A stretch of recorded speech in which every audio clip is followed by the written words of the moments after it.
Testing, testing. Hello. What's up, Ticino?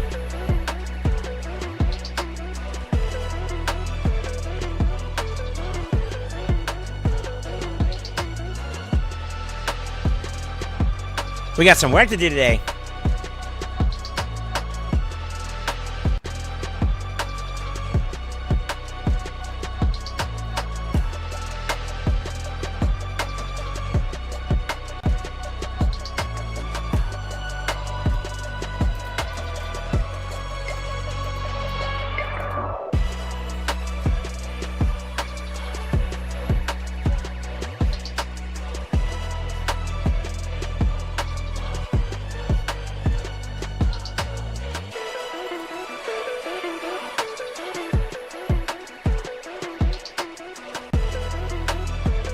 Let me see here. So anyone have luck with this progressive event? I have not pulled any shards yet, sir.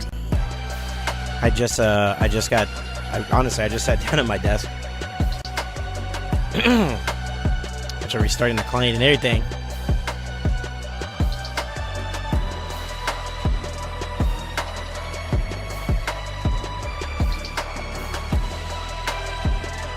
Have you guys been farming anything at all? In terms of like speed event and stuff? You guys get any bangers?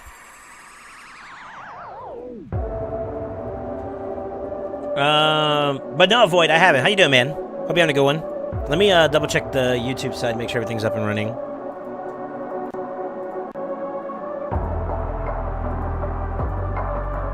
We gotta do a live reaction to the announcement they made today. I want to do it with you guys. And then I also, I'm gonna go into content mode pretty aggressively this today. But I'm gonna make it worth y'all's while if y'all help and support your boy. So hang tight, brother. Nah, I can't even do Dragon Heart 6. All I got was 2 pieces maybe worth oring, depending if they were well. Really, gotta do Verse off the Grim, so nice revenue faction stocks. Okay. No Mishy, though? Go for it. I'm sorry to hear that. Alright. Let's hit it off with the 1, the 2, and a big fat 3. We should be okay there. I have it updated there. I'm gonna change the chat real quick. I'm gonna refresh it, so... We're gonna yeetus deletus on the left here. And we're gonna type test in YouTube. As long as it shows up.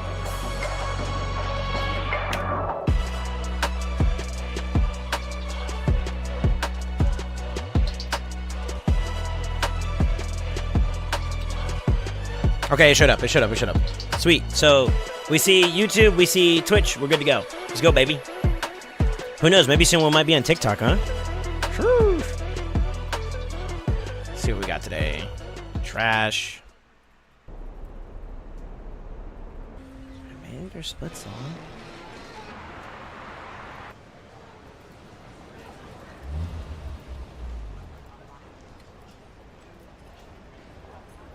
Ooh, energy. We like those.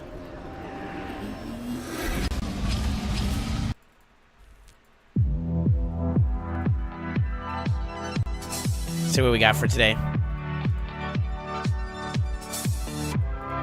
Some Jimmies. We like Jimmies. Hey, what's up, Lord? How you doing, man? Hey, Ticina. I already said hi to you.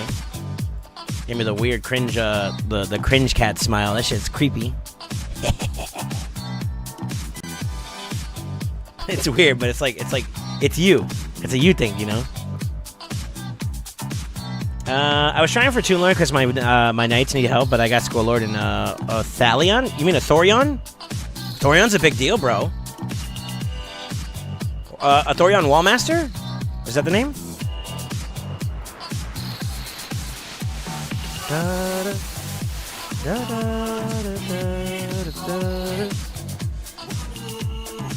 I don't know if I did this properly. Good morning, good afternoon, good evening, wherever you guys are at. Hope you're having a fantastic day. Fantastic day.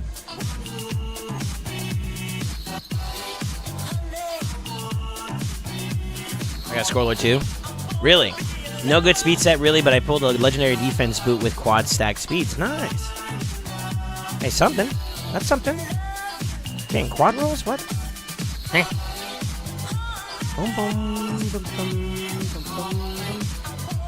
Yeah, that one. I looked at him. He seems pretty good for Hydra. He's really good for Hydra, yes. Yes, sir.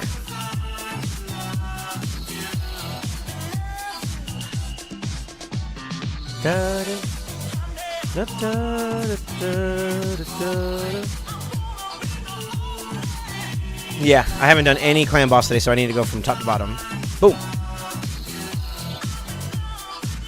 Yeah, he's really good. He's actually a good enemy max HP hitter in general, so if you need like a multi-hitter that does enemy max HP and it's not bad against magic, then you got what you're looking for, you know?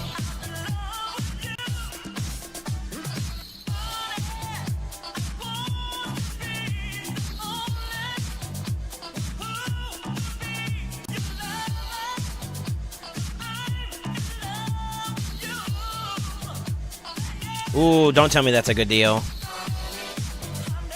Because I need energy right now, and you better not play with me, game.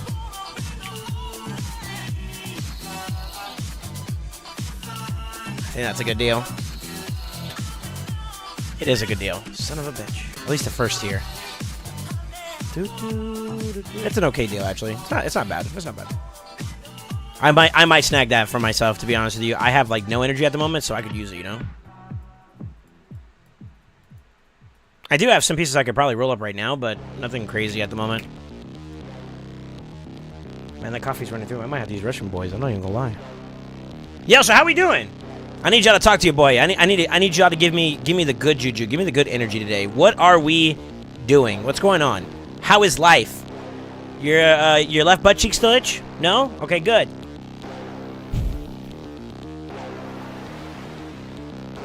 Eh. Volunteering, I can't spell? Ain't no way. Wait, are you actually for real? Bullshit. My right one itches now? Crabs! Huh? I'm gonna be pretty busy today, man, so I think I might just take the... Well, is there one I can do really quickly? I'll tell you what. We'll deal with Curse City in a minute. I need to do this. I need to knock this out, too. Yeah. No good juju here. Make it salty. Why are you salty? Oh, you didn't get him? Unlucky. So I haven't been on the Discord. I haven't been on anything yet. So if there's anything I'm missing or like that you're implying towards, you know. What the fuck?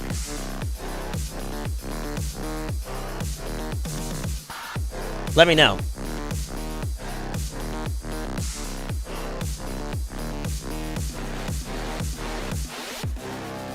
Three legendaries and no Mishi. Got Kira. I got her in G-Net progression as well. Kira, as in the dwarf? I guess it's Faction Guardian stomps, I guess. What are the other two? Hey, I need to change the pants now? Eh.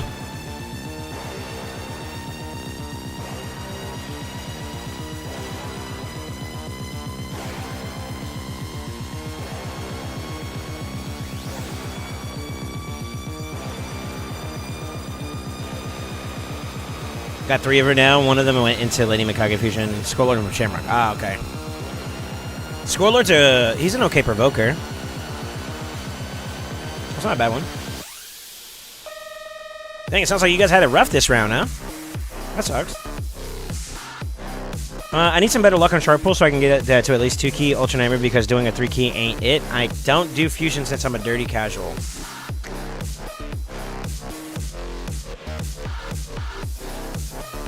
Yeah, but though, Wallmaster seems like a win. Yeah, Wallmaster's a win. Wallmaster's a win.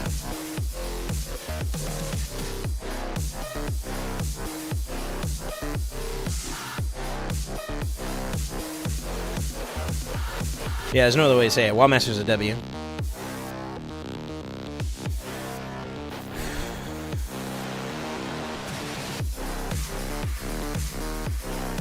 Okay.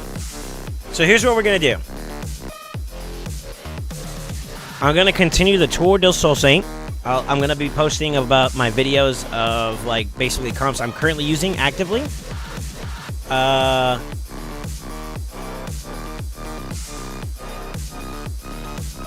we're gonna do a live reaction. I'm probably gonna do the live reaction first of the new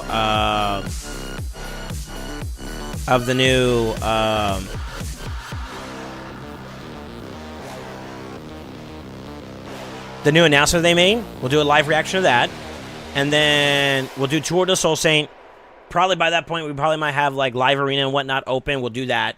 I may pull some shards, not too much. I think I got like maybe 1 or 2 sacreds or something like that. So I'll shoot my shot and maybe see if I get Mishinaki, and then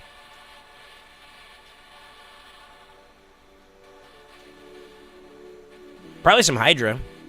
I did like a little bit the other day, and we got really, really close to like a PB. I'm going to do some touch-ups and stuff like that, see if there's anything I can do to make sure the teams are feeling pretty stinky, and then we'll go from there. Yeah. That's my plan for today. I'll definitely give him a deeper look. Seems like a fun boy. Trust me, Void. Yeah.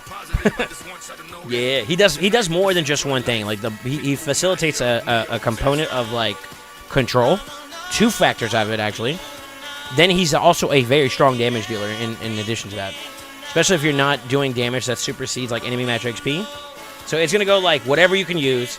It goes into enemy max HP, and then you find champions that can do more than enemy, like raw damage wise, can do more than enemy max HP, and you start leaning in that direction as you go along.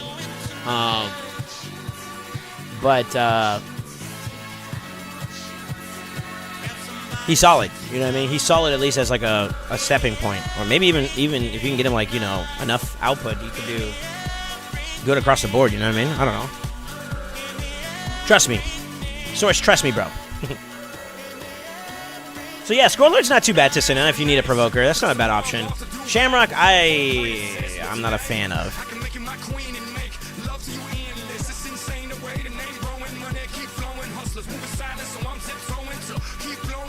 I think I need to do some work on myself. I just found out I have a Hefrak who's just been sitting in my vault. I'm so mad at myself. Wait, what? Go off, Queen.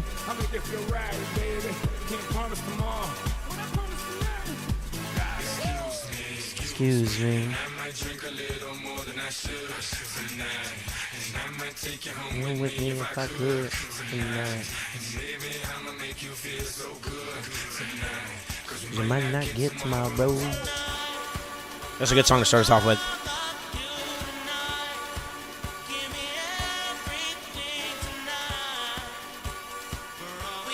They keep gatekeeping me from Gina to Mishi. I'm putting my spending on hold. People smash.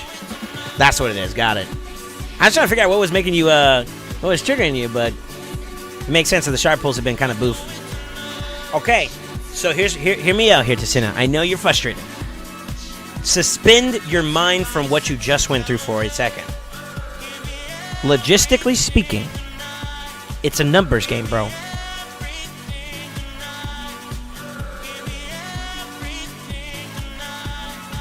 I don't know if you'd agree.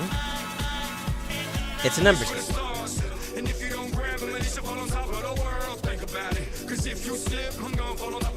Can we have a Pharaoh for 15x soon and have 600 Ancients ready for him? Damn. You want him that bad?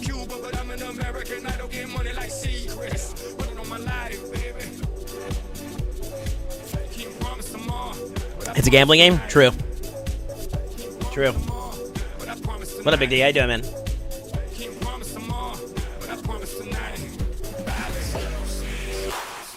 I was trying to make it feel better, dude. Actually, it probably wasn't helping. I'm for it. I'm for it.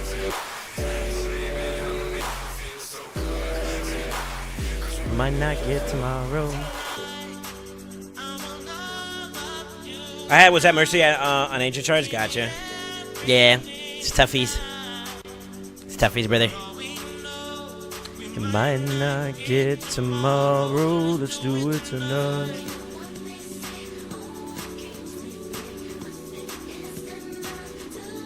Let's do it tonight. Well, time to get to work, you guys. Kind of excited. Like it's like building a new champion. Yeah. Honestly, like building new champions is always fun. Especially when you have the resources to do it. That's when it's kind of stinky.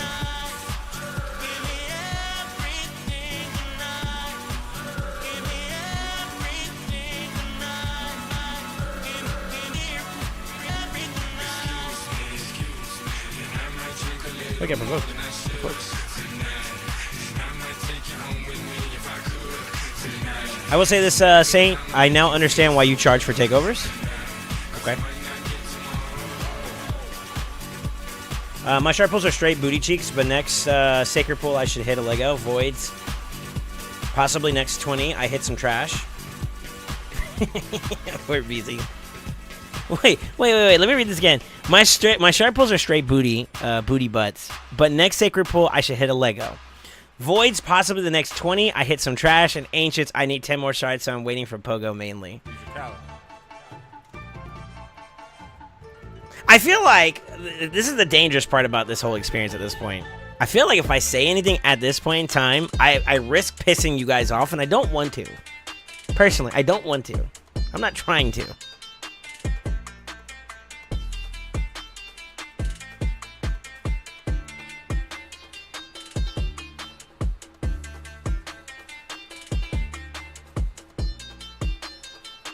That's it. Pissed me off, the gamer already did. All right. I did a mini account coaching for a friend, and man, that was stressful. I don't want to piss you off, but no, that was it. That was all she wrote. Just saying, I'm not trying to piss you guys off, but like I'm a very, sometimes people don't want to hear positivity all the time. Truthfully, some people are just like, yo, let me be angry, and you know what? You need that. You do you. I do try to project a lot of like, let's go, and that's sometimes good, sometimes bad, depending on the person that, whatever they got going on. So, I say look on the bright side. Statistically speaking, you're due for a great one, right? I will say this. This is my tinfoil hat. Maybe this can give some people some solace in some capacity. I feel like it comes in threes when it comes to this game. At least for my account, it has. So I'm only using my experience as a focal point of this conversation. I feel like I've had to go aggressively for some champions that I really wanted, and I failed 2 out of the 3 times. And the reason why is this game works in threes. There's going to be an event for a champion that you're probably going to want. Perhaps you don't get him on the first try. If you do, then good for you. Second try, maybe not so much either. Third try, third's the charm. 3 times the charm, right? And I've seen where and I'll just use my examples. I went for Rotos 3 times. I went for Harma 3 times. And I've also went for Siffy 3 times. And amongst those 3 times, I failed 2. The first 2. Third time I got it. It's weird. That's my tinfoil hat theory on substantial champions that I've tried my and you guys know, I mean, I gotten support from y'all as well as other people in the community and in general, support to help me pull my shards, right? We go the distance. You know what I mean? It's not like it ain't no bullshit, we go, you know what I mean? So it's not like we don't put the hat in the bucket aggressively. It's just, hey, it's just threes, bro. It's just threes. I don't know. That's my tinfoil hat theory, brother. Is it copium? Probably. Let me see. You can't hurt me more than this game, avoid. Same, bro. I'm already mad. So you're saying next time Duchess come around, I'm getting her. I believe in the heart of the cards on that one. Perhaps. I mean, how many times have you gone for her though? That's the tech right there. I went for Duchess 3 times and still no Duchess, but did you go ham for her? That was the question. I'll just say it like this. In my experience, I went ham. For Harma and Siffy, I went ham. For Rotos too, actually. Yeah. That first Prism event was probably the most nuttiest I've ever spent. And I got dicked on. Just know what to say, dude. I got pooped on. Listen, it's copium, but it's combo, bro. I'm just fucking with y'all, So I 3 times the charm? Perhaps. I don't know. At this point, I'm just trying to rationalize how shit sucks, Trying to make sense of the world. The kind of play right now can't pull voids. Void Legos for nothing. When I did hit a Lego, it was Fatalis Blade Master.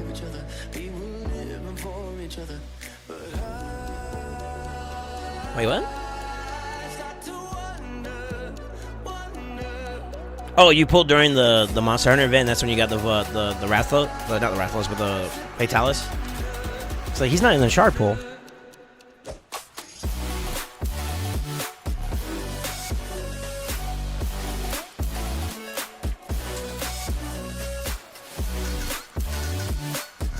My latest Void Lego was Ithos, but I just went to Mercy for a freaking Jingwan. Yeah, those suck. Although Jingwan's not bad for Dragon Hard if you're not using him, or if you're not like pushing a team there per se. On my ult when it was pulled, when it was able to be pulled. Gotcha. Yeah. No, there's been some rough ones. Like when we pulled for, now mind you, I was going for a guaranteed event, so there was always a light at the end of the tunnel. But the push for Narcisse, and then the push for Narcisse, and then along the way I got like Angar and like a dupe Angar, and then a dupe Torment, which is like a good and a bad at the same time. You know, they're both okay, right?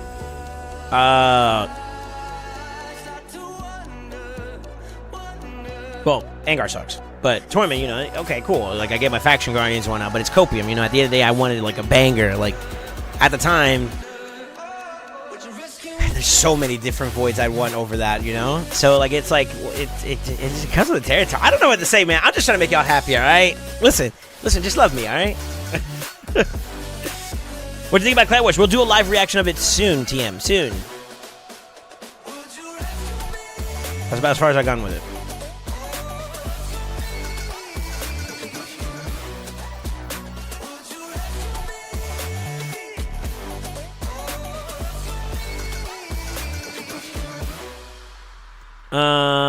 Let me see here. Still using them in my arenas. I love Ithos. Really? Okay. Yeah. Bang. What's up, by the way, man? We'll be doing a live reaction of it in a moment here. I'm just getting some of my daily stuff done out of the way real quick. And then I'm going to actually pull up the video. We're going to watch it. And then we're going to do some YouTube stuff today. I'm going to do it live with the boys. You know what I'm saying? Yeah, buddy.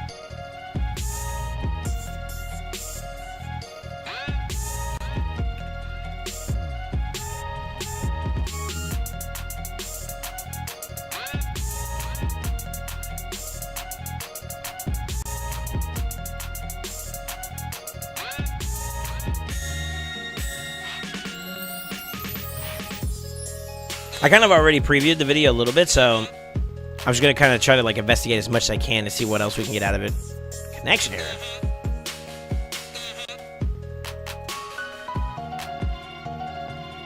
Yo, you guys having lag issues? Don't tell me the game crashed.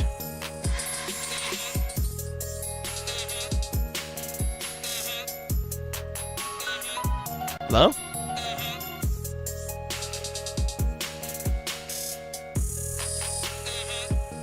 Hello? The game was having a ton of issues an hour ago? Yeah, I saw the announcements. Need to wait.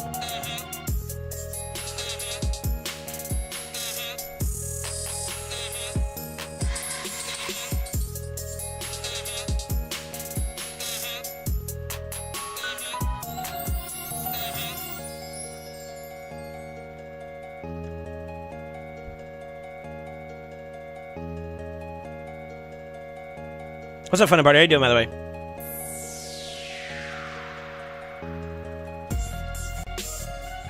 I just closed the wrong thing. Go for it. I did have a lag spike recently here, too, so... You gotta go.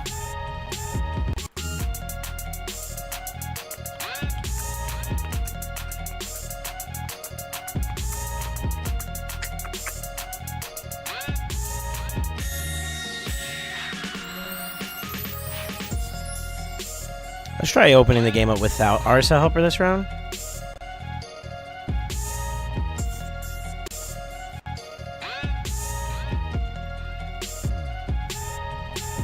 That was weird.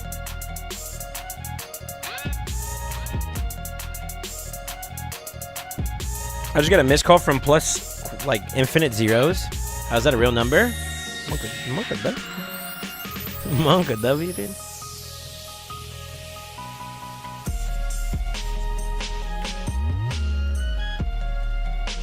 Don't feel too bad. I think what this rotation is Frostbite. There's like literally nothing I want to farm here. Something for it.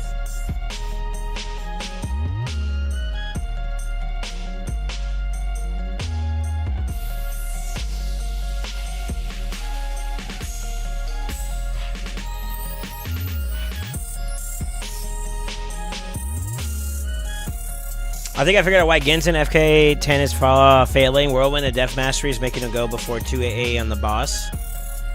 So mastery difference. Is this where the cool kids hang out? Sometimes.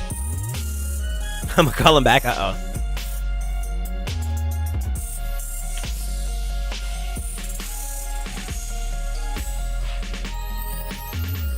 What up, Exalta? How you doing, man?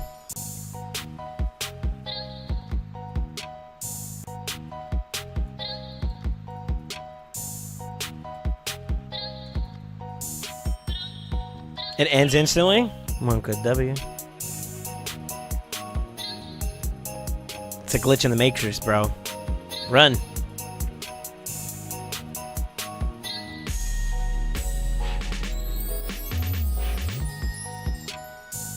Did you take off the mastery, Vato, and see if it works? Or no? I mean, you could probably just boost up the speed of the second AA to bring him up.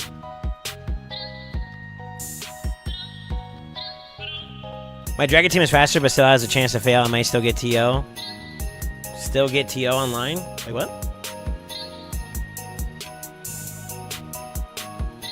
No, not yet, but I'm still troubleshooting.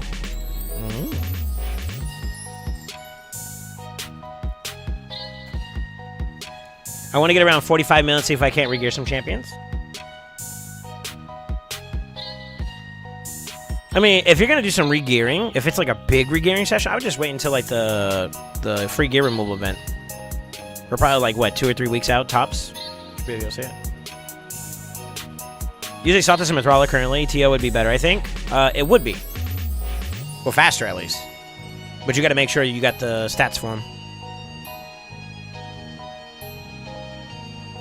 So, damn, your yam's that thick, boy? Ew.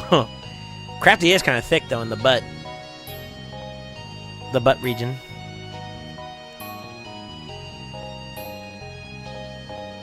I'd show you proof, but he told me not to leak. All right. Too far.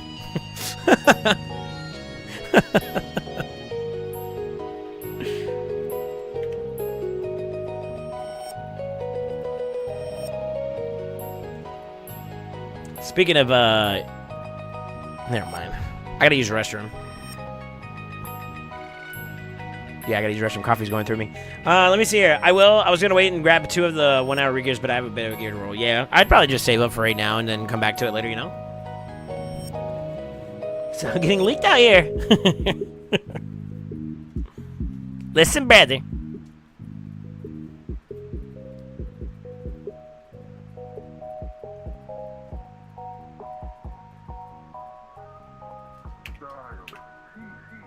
Alright, feels like the game is okay. What I'll do is I'm going to restart the client now. We'll try to restart it with RSL Helper.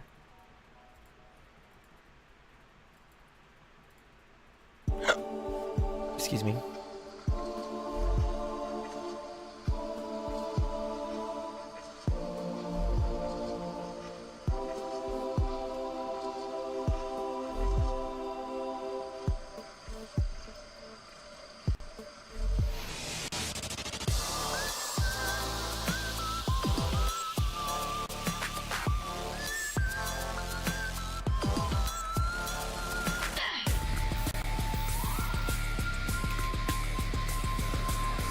I wonder if the settings on this got changed. It should be still back to...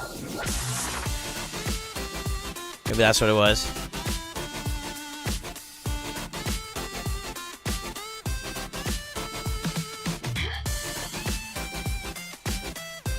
Yeah, frame rate's unlimited. Okay.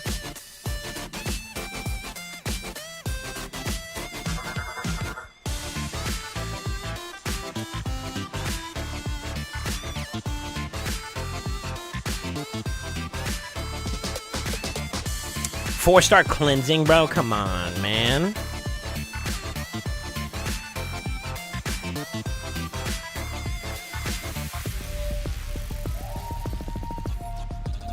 What's today's factions? Lizard, Sacred, and Doors. To be honest with you, all those things are kind of fast.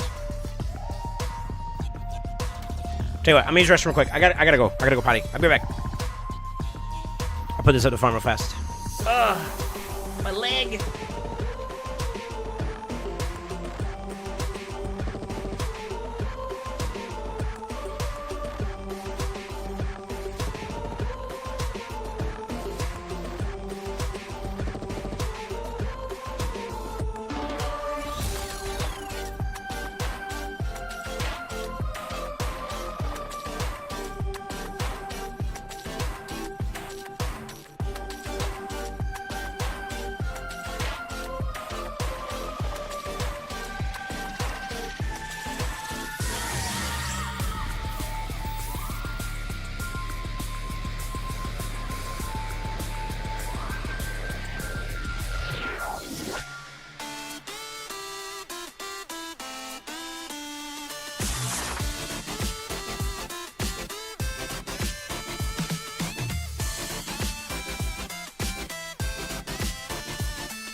I'm back. Oh.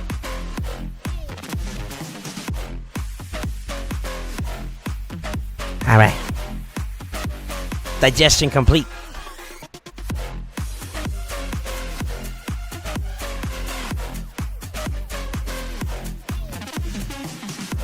This is a crappy stream, get it? Alright. I don't get the joke. Please explain where soul pooping is right now. Maybe the chair will do a hot tub stream. No, you just said this stream sucks. Go fuck yourself.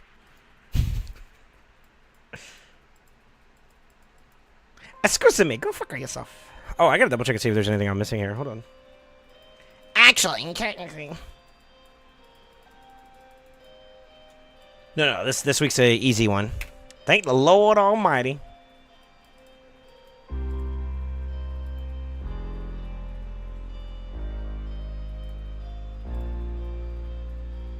Yeah, buddy. Hey, Goon, excuse me. Maybe the chair will do a hot tub stream. What's up, citizen? How you doing? Soul's toilet break is a flush. Only man there can be completed in under a minute. Yeah, when you got coffee flowing through your system, people who drink coffee, they know what I'm talking about. You drink coffee, that shit goes through you quick. They gonna make you go, bro. So I went boop boop, bloop bloop. Give it a little swoopy swoop wipe, you know, and then wash my hands and come back over here. Yeah, why are we talking about my bowel movements, dog? Eh.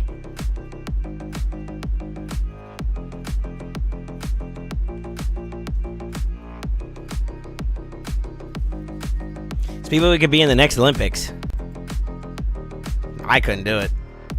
Imagine like holding up something that you gotta go and do like really, really quickly. You gotta wait for like the thing to start. He's like, get ready, get set. I'm already dumping. At that point, clean up on aisle 5, bro.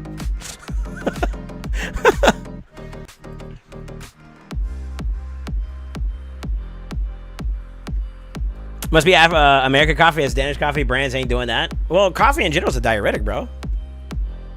I listen to podcasts on the toilet, it takes forever. Well, that's because you over there doing shit besides that. Literally. So thank you, IBS. Fuck. Never mind. Go for it. Penalty. False shart. Nah, dog. At that point, I'd be like, yo, just give me the toilet, dog. Grab the referee's shirt and be like, yo, I'm using that shit as toilet paper, bro. Come here. And I know you imagine the penguin walk. Oh no. Oh no.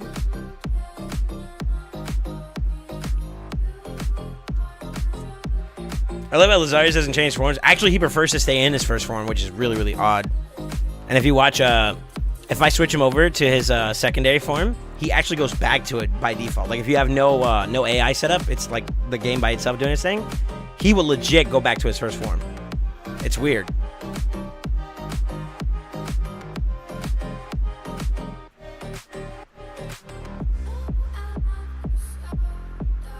Yeah, it's just weird, bro. I don't know. It's weird. Gotta change the music up. I need some bangers. That's fine.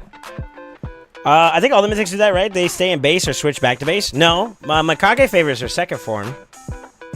Like, she will switch to her other form, and I think she typically wants to stay in her second form. So I don't get it, man. So how about these fan wars?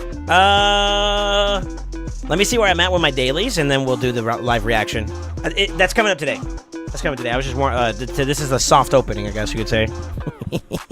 Yeah, this is such toilet banter. Listen, I just work here, all right?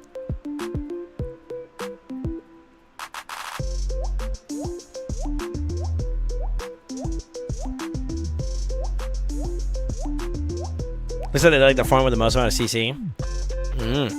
Think that's what it is?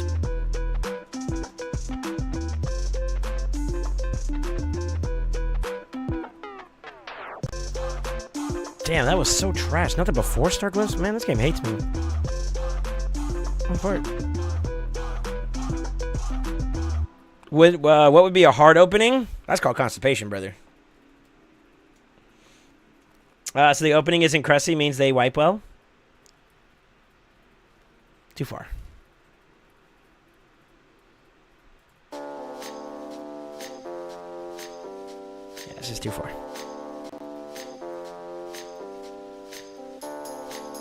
Me like a tidal wave. Take away the ground beneath my feet. Take me to a higher place. Yeah, you know. Yeah, I need to finish it. This should be fast, though. This team's pretty quick. Right?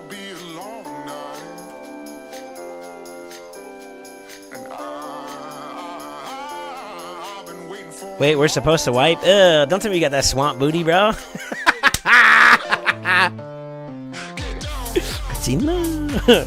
That's nasty.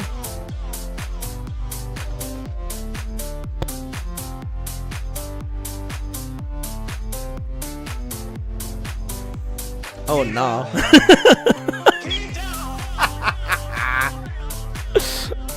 Hey, no way, dog. What the fuck is this? No. Bidet for the win. Ooh. We got that bougie swamp booty. You still have to wipe. Like, what do you mean, bro? You can just walk around with like a wet ass, dude. Come on now. Bruh. It's almost 100 degrees. Everything is swampy, brother, man. Hey, you're not wrong, dog. I did hear that there's like a heat wave coming through. True, it's like 90 over here right now. It's fucking hot.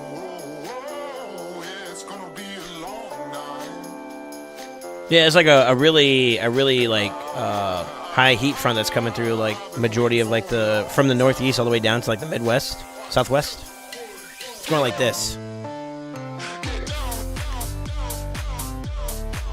Looks like the West is getting it too.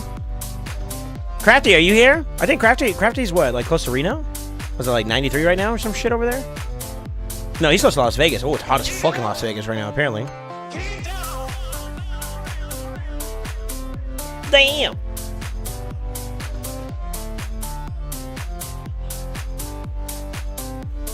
Really thick heat wave, yeah. I've been working outside all day. It sucks. I'm sorry to hear that, man. It's 87, but 11 in the morning. Oh, okay. Oh, that's right. It's like early for y'all still. Well, you about to hit peak hours, ain't it? 87? That's not bad. Kathy busy watching a Survivor marathon? Oh, for it. Priorities, right? He's got his priorities. It's not me. No, I was asking how hot is it over there right now where you're at? It's in the low 90s over here. It'd be like 108 today. Fuck that. Oof. What's up, love? How you doing, man? Saint wants to know if you're hot. No, I know he's cute. He's so cute, it's ugly. That's how cute he is. That can be taken in various different ways. I meant that as a compliment.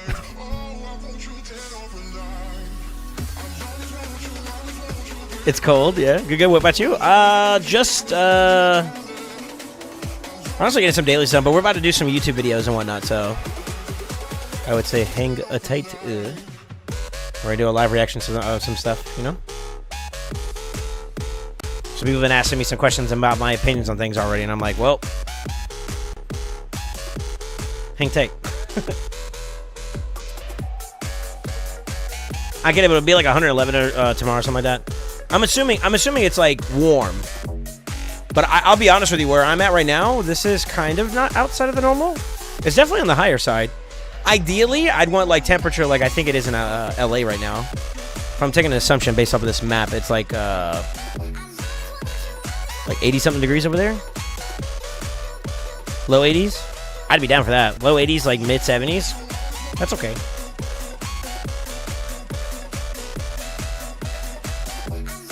Right? It's okay weather.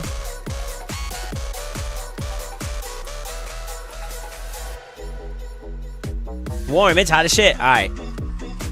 Well, see, I'm from Georgia, man. Hot over here is like north of 100. Normal is like just under 100. What is 8 admitted? That's not a flex or anything like that. Like, legitimately, that's... I guess maybe I'm just, like, you get used to it. There is like a environmental adaptation. Because I know I got used to, like, Colorado weather. I got used to KC weather. KC weather sucked. Colorado weather was actually kind of weird, too.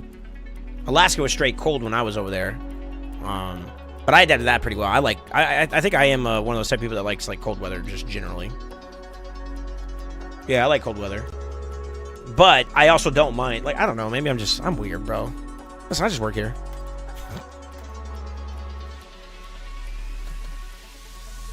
I can deal with the heat, but not this full breathing on me, too. Damn. Heat is one thing. It's the humidity that kills me. That's the... You know what? Hey, Sicarius is right. Where are you from, Sicarius? Because that's the problem with Georgia. Especially when you down here where I'm at, man. Shit. Humidity a motherfucker.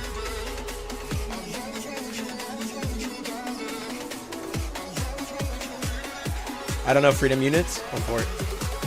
I would rather work in this heat than the snow. Really? So I don't. Okay, yeah. I guess when we talk about cold, that's where that's the extreme, right? That's the extreme of it. Man, I want the perfect temperature. That'll be the way to say it. Because I ain't gonna lie, I don't want to deal with snow either. I'm with you on that. But I would rather have like not snow, but it's cool. You know what I mean? It's cool. Like autumn time. Or spring. Spring is dope. I love springtime. Because it's like just getting out of the cold and you can kind of tell it's like warming up a little bit, but like not too much to a point where you can't enjoy just being outside. You know what I mean? It's like that perfect, like, alright, I'm vibing. Yeah.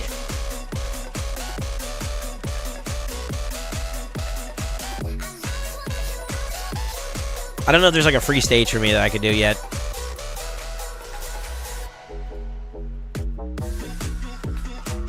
I don't know if these guys are built, but I mean, we can give it a try. I kind of don't want to prog Sin City today. Is that lazy of me? Yeah. I'm gonna do normal. At least I'm using my keys, right? I kind of want to get to doing some video recordings, actually. Yeah, let me knock out some normal real quick, and then we'll go into some recording time. Let me see here. Yep, imagine being the only country in the world using freedom units. Keck W. What are freedom units? What does that even mean? In Chicago, if you don't like the weather, just wait 15 minutes. Well, that's how it was for me in Colorado. Colorado had the most you get all seasons in one day. It's the best way to describe it. Like, you would get all seasons in one day. And I'm talking about extremes, like spring, summer, winter, like full-on ice age back into like scalding hot. Like, it's crazy. I don't know how else to say it. It's crazy.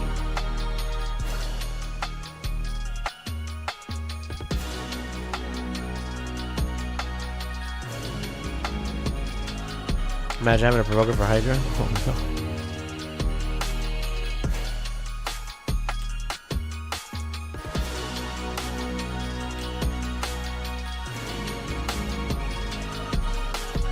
Freedom units is Fahrenheit. All right, bro. Ain't no way you diss in Americans. We do have a weird metric system, though.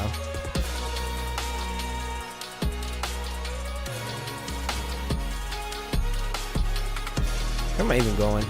Just looking to fight bosses. I should probably get to Amius. Yeah, let's do that. When the rest of the world is using Celsius. Y'all sound like y'all want to get liberated.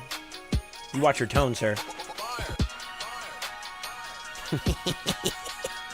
Desert heat is a lot different than swamp ass heat down south. That's true. It's true.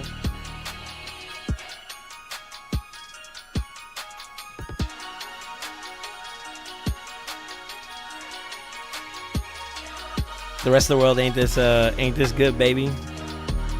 I ain't gonna say we deserve the right to brag or anything like that. That might be too far, but let's look over. How you doing, man?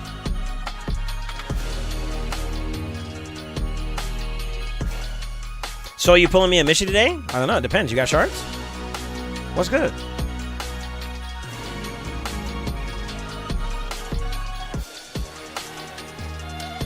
Oh, this is a boss fight. Hold up. We do need a flamethrower.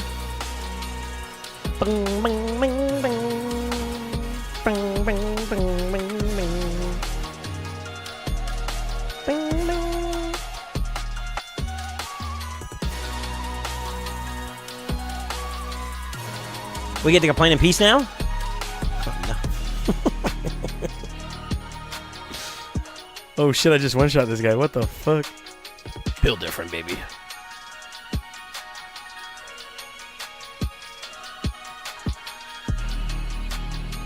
Risetti spaghetti.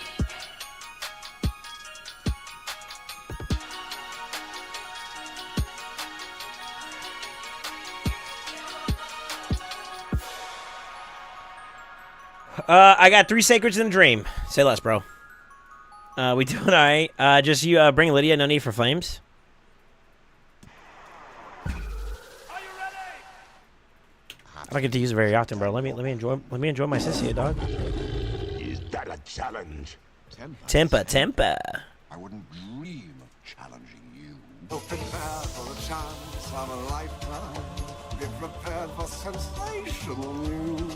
J-Squad.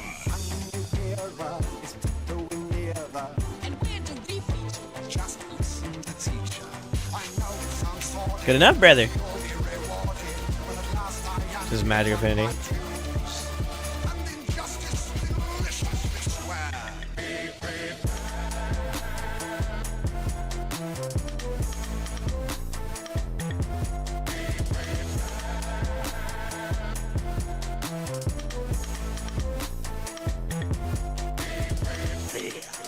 Dang, I was trying to give Trona a chance to get a turn, but I guess not. She's too slow. Lol. Quick, Simba's down there. I like that one. Stampede. Run.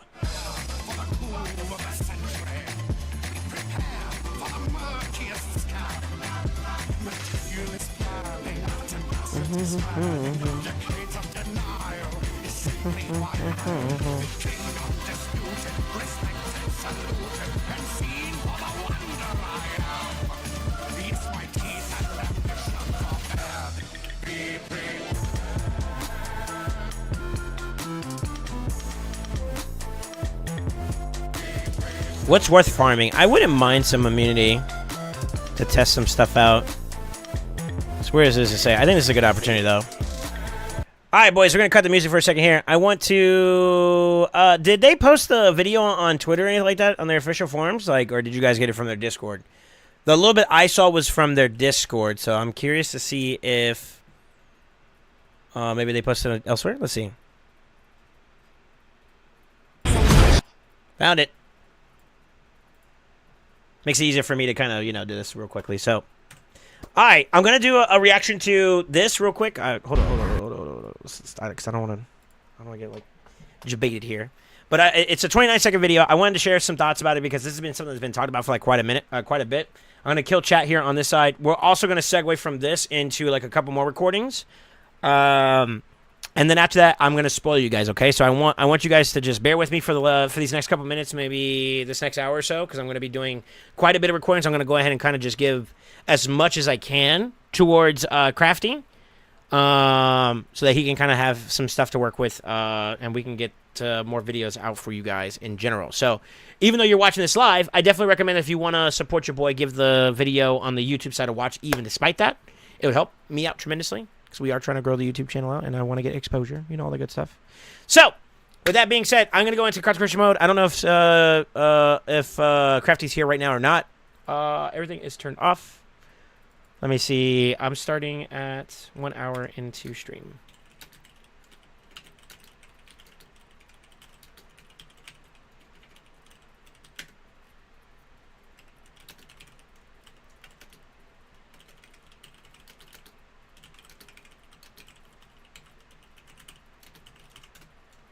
There we go. Kind of hit it up from there. All right, you guys ready? All right, YouTube mode. In 3, 2.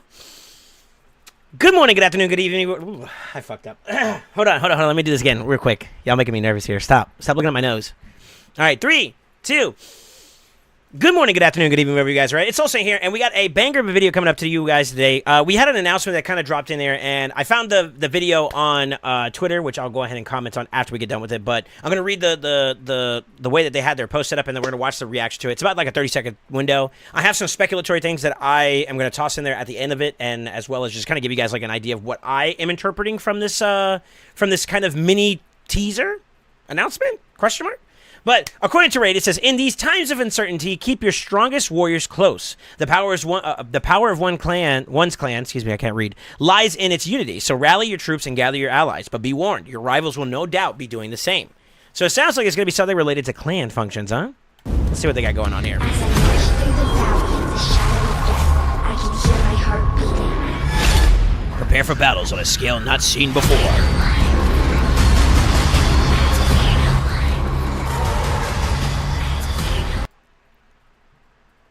Interesting.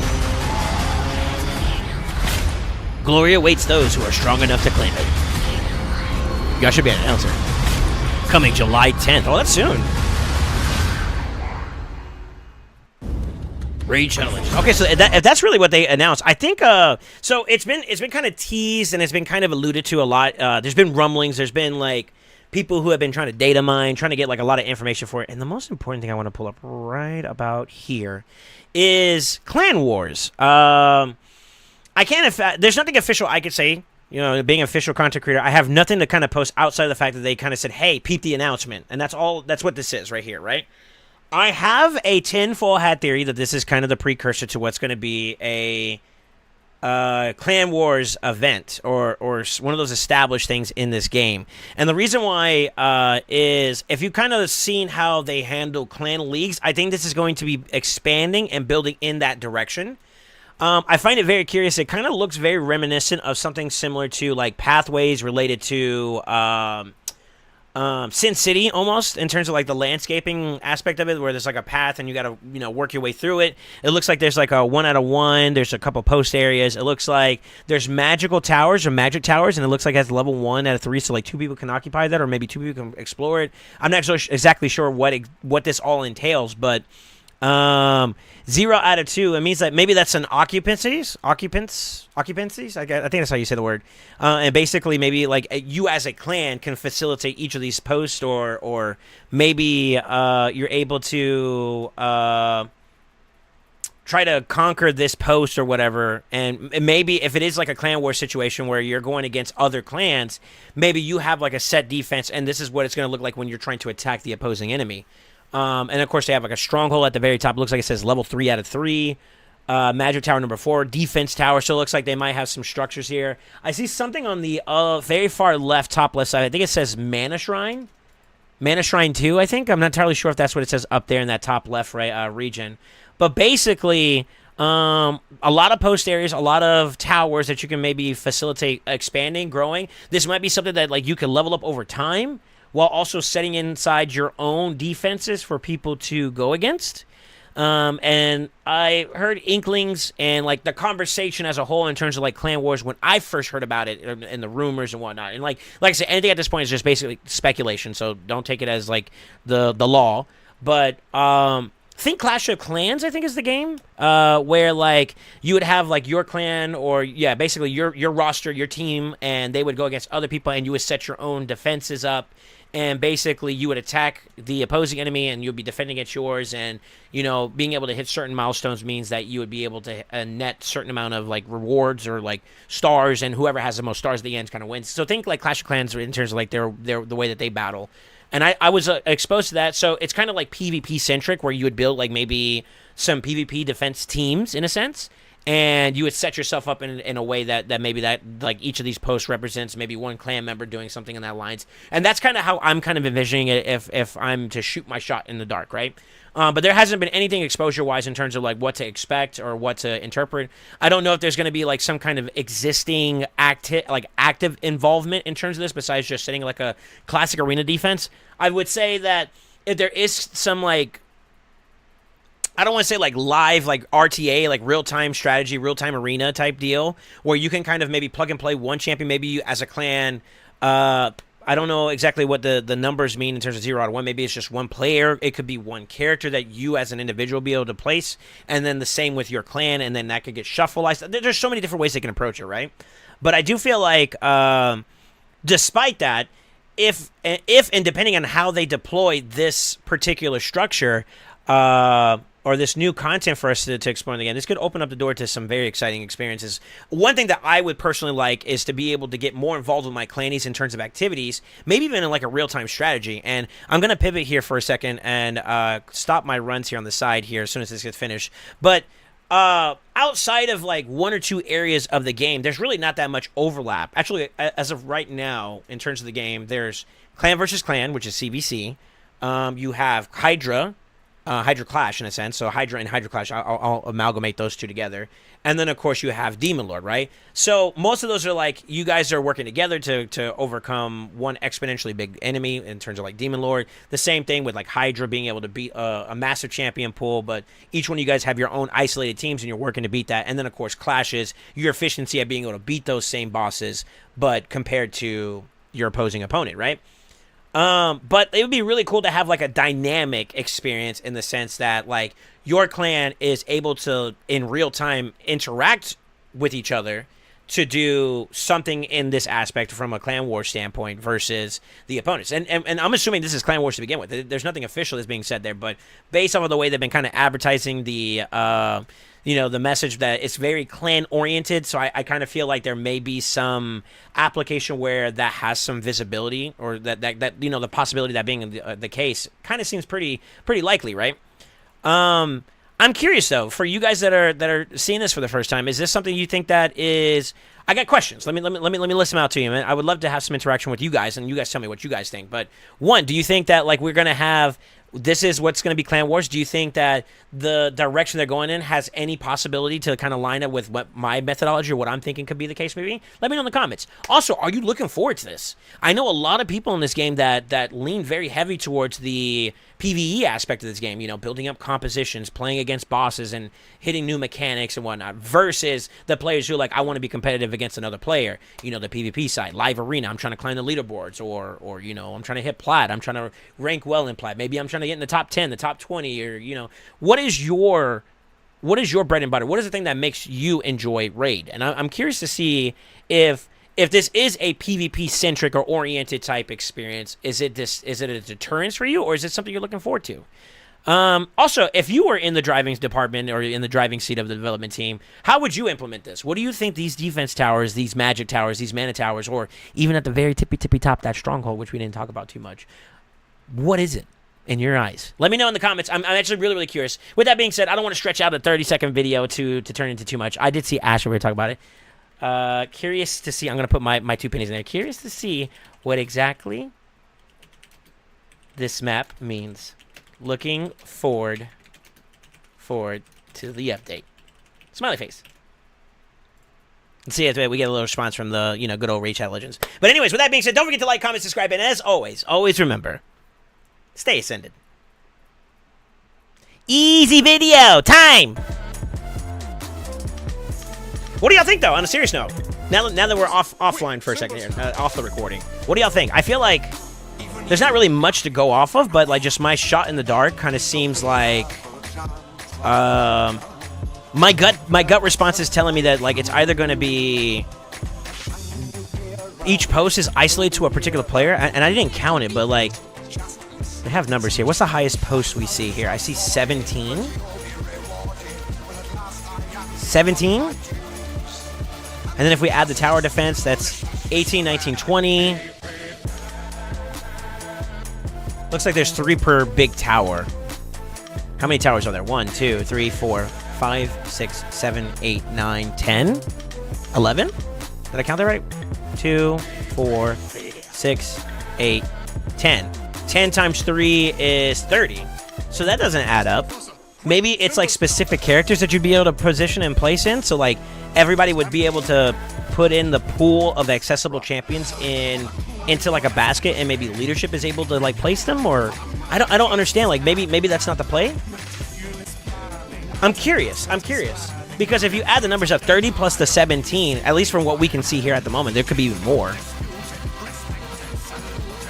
That's way over 30, so it's not on a per player basis. Maybe it's on a per champion basis. That's probably more likely. If I had to take a shot in the dark.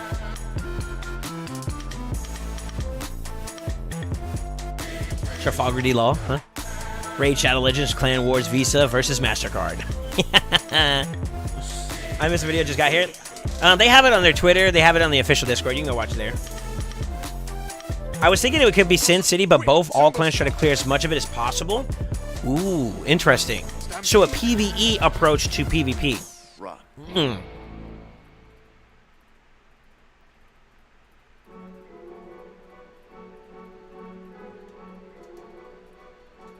Perhaps.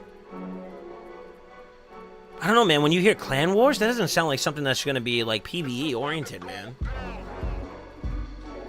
Now, mine's just speculation, so, like, I'm not saying you're wrong, but it's just, like... Do we feel that way? Also, I see another name right there. It starts with a D.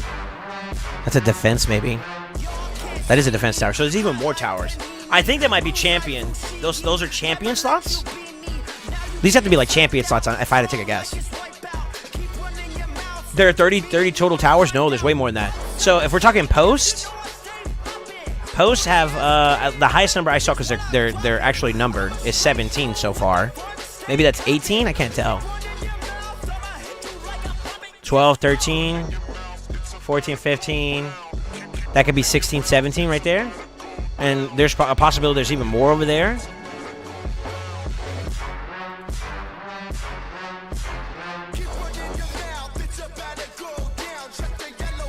July 10th, by the way. What is that?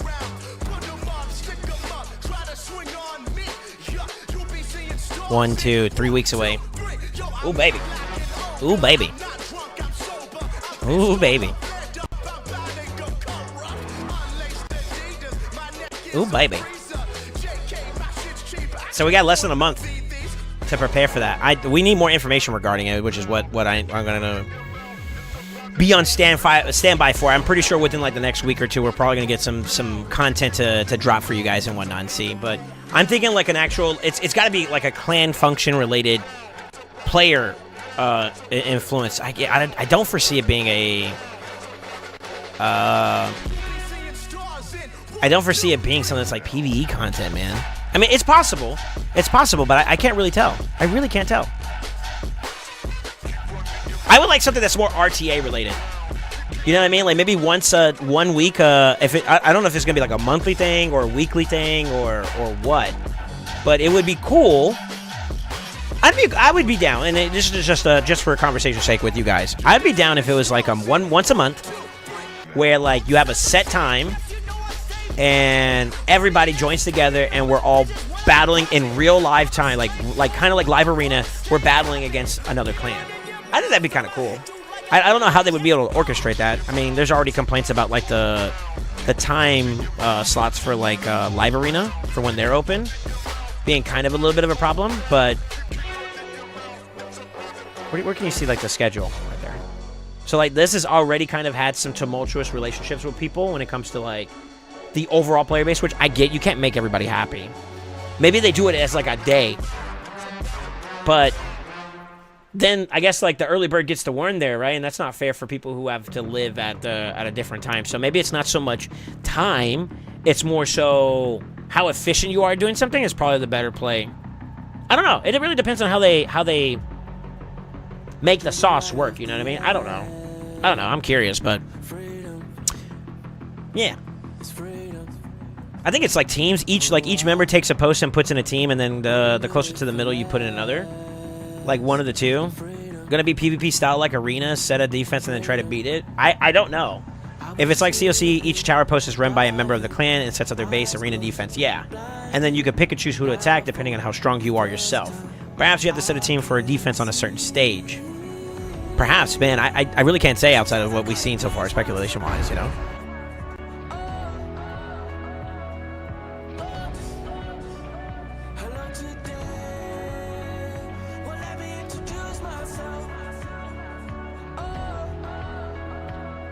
We'll try to make this work.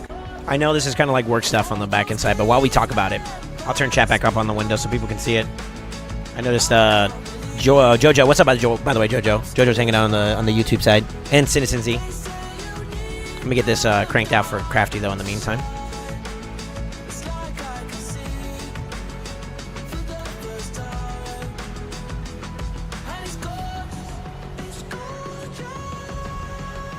I don't want it to look too compressed. Let's keep it looking stretched. So I only need like a portion of it. That doesn't look too bad for like a background. I can even blur it if I wanted to.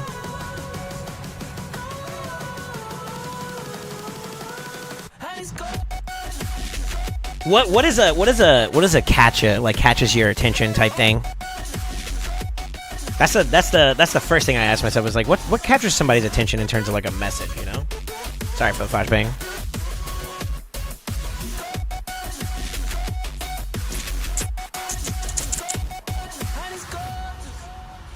I can see it for miles. Freedom. I can feel it. Oh, that looks like shit. What are you doing? Oh, no more living denial. See it. Breathe it. Well, that's not clickbaity enough. Sometimes I gotta pinch myself. New game mode? Hello today. Well, let me introduce myself. God. All those days that pass me by. Nah. I feel like game mode doesn't do it. New clan war soon? I think the new clan war soon. Less words is better. I don't want to write like my whole thesis out on the thumbnail. You know what I mean? Let's see. Let's beautify this.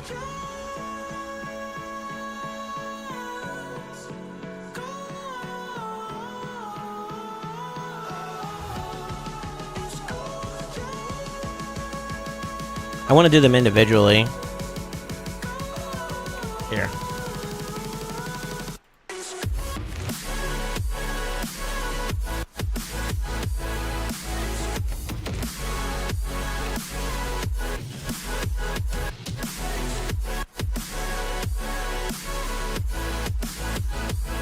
I know it's like you're doing too much for the most simplest of shits, but it's an art. This is a work of art, you know.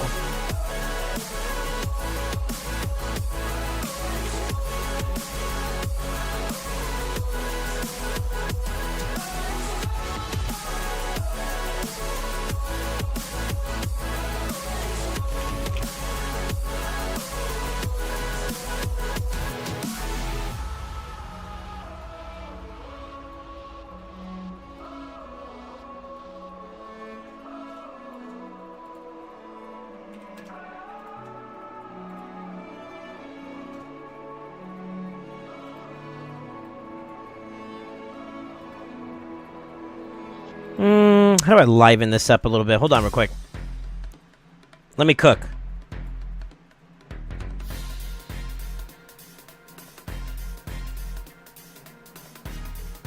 I'm trying to create something that creates warmth. Is it sharpen?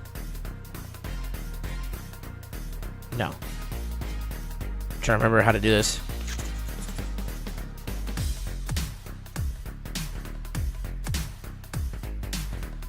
It's already too dark as it is.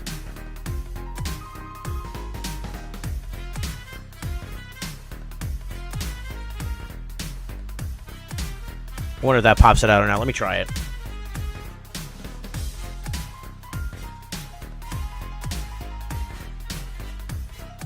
Yeah, baby.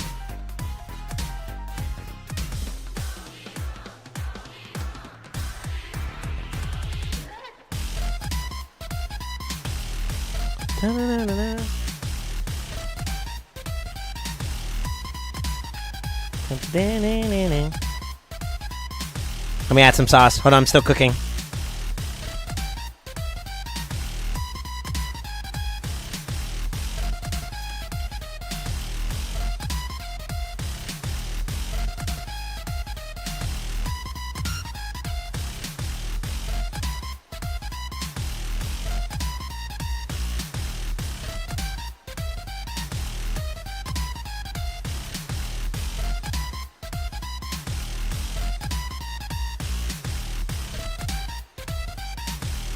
No, I need to be white.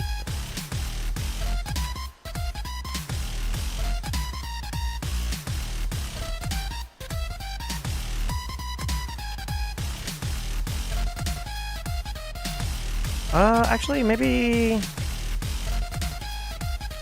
keep that black and then we just fill in the white. I feel like that looks better.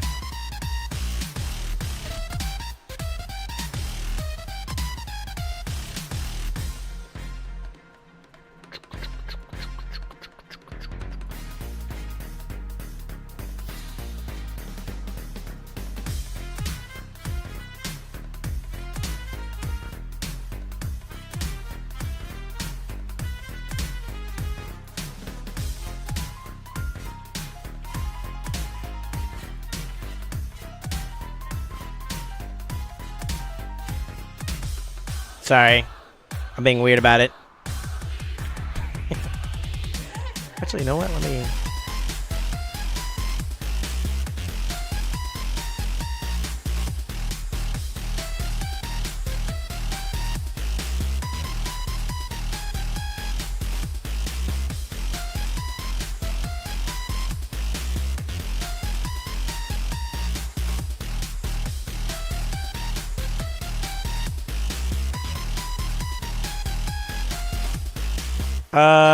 I gotta figure out a way to do this better. Tell you what.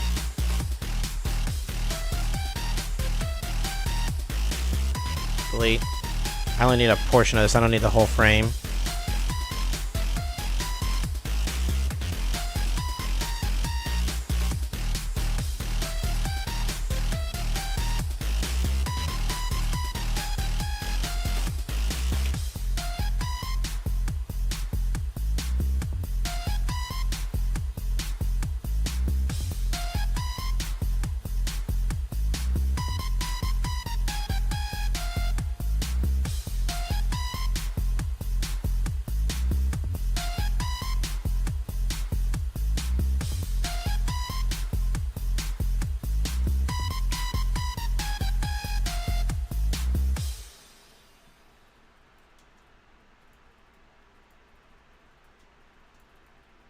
Ain't nobody go see the shit anyways, but you know what? Fuck it. The whole point is to attract the attention of people, you know what I mean?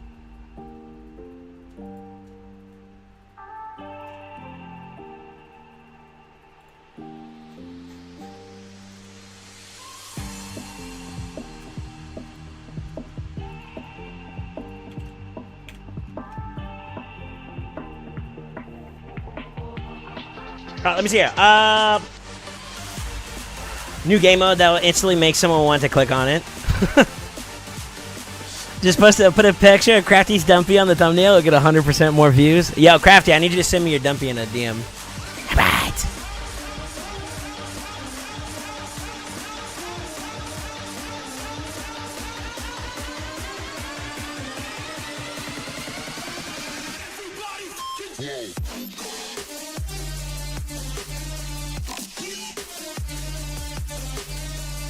What do y'all think, huh? I feel like that's good. It's got really good contrast and it pops out.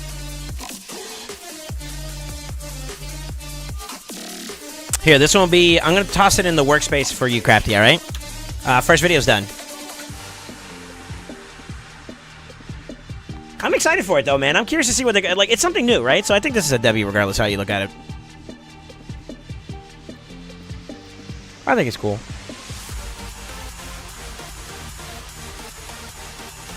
Somebody followed me. 2 people followed me. That's weird. From just posting on that comment. That's kind of scary. I'd probably click it. Let's go. That's what we want to hear.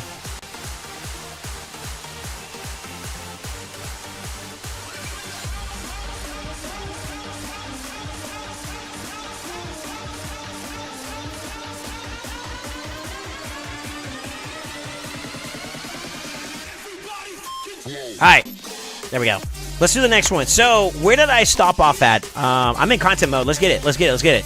I still got to do a Minotaur one, and I think what we'll do is, I should have, and I made a mistake here, I should have compressed the Potion Keep video and the Minotaur together. But what I'll do is, I will make Minotaur and Ice Golem, I guess, and we just keep going from left to right. Then I'll do Spiders, then I'll do Dragons, then I'll do Fire Knights, then I'll do Sand Devils and Shoguns. We'll do each one of those individually and kind of keep it going from there. Before that, though, just for the sake of content, I gotta make sure this thing works. I don't think I took any gear from these guys, so it should be okay. Should be, quote unquote.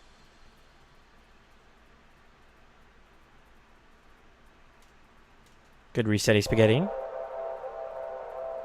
Good pop. So something I learned here, I used to have her kit fully open.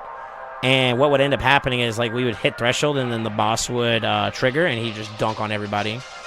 Which sort of sucked, but... Say lovey.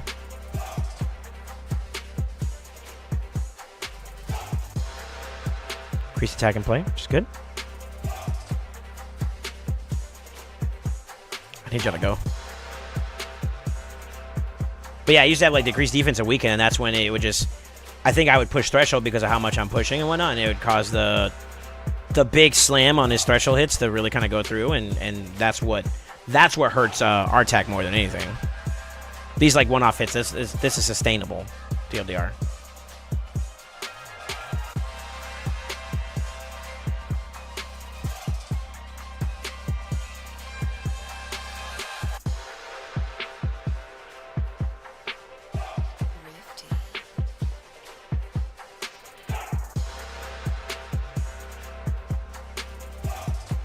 Hell yeah, brother.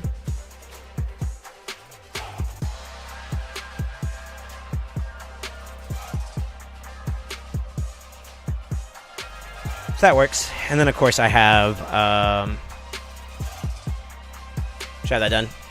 Crafty, the Clan Wars one, get as soon as possible on that one. The rest we can schedule for tomorrow, day after. We can keep the ball going and, like, separate them a day in advance or whatever. If you're okay with that. Alright, I'm going to go into YouTube mode again. And we'll get started here on this one. So, I'll do a 2-for-1 here. Alright. Bear with me, boys, as we get through this. And 3, 2... Good morning, good afternoon, good evening, wherever you guys are at. I hope you're having a fantastic day. It's Soul Saint here, and we're continuing the Tour del Soul Saint Dungeon Edition.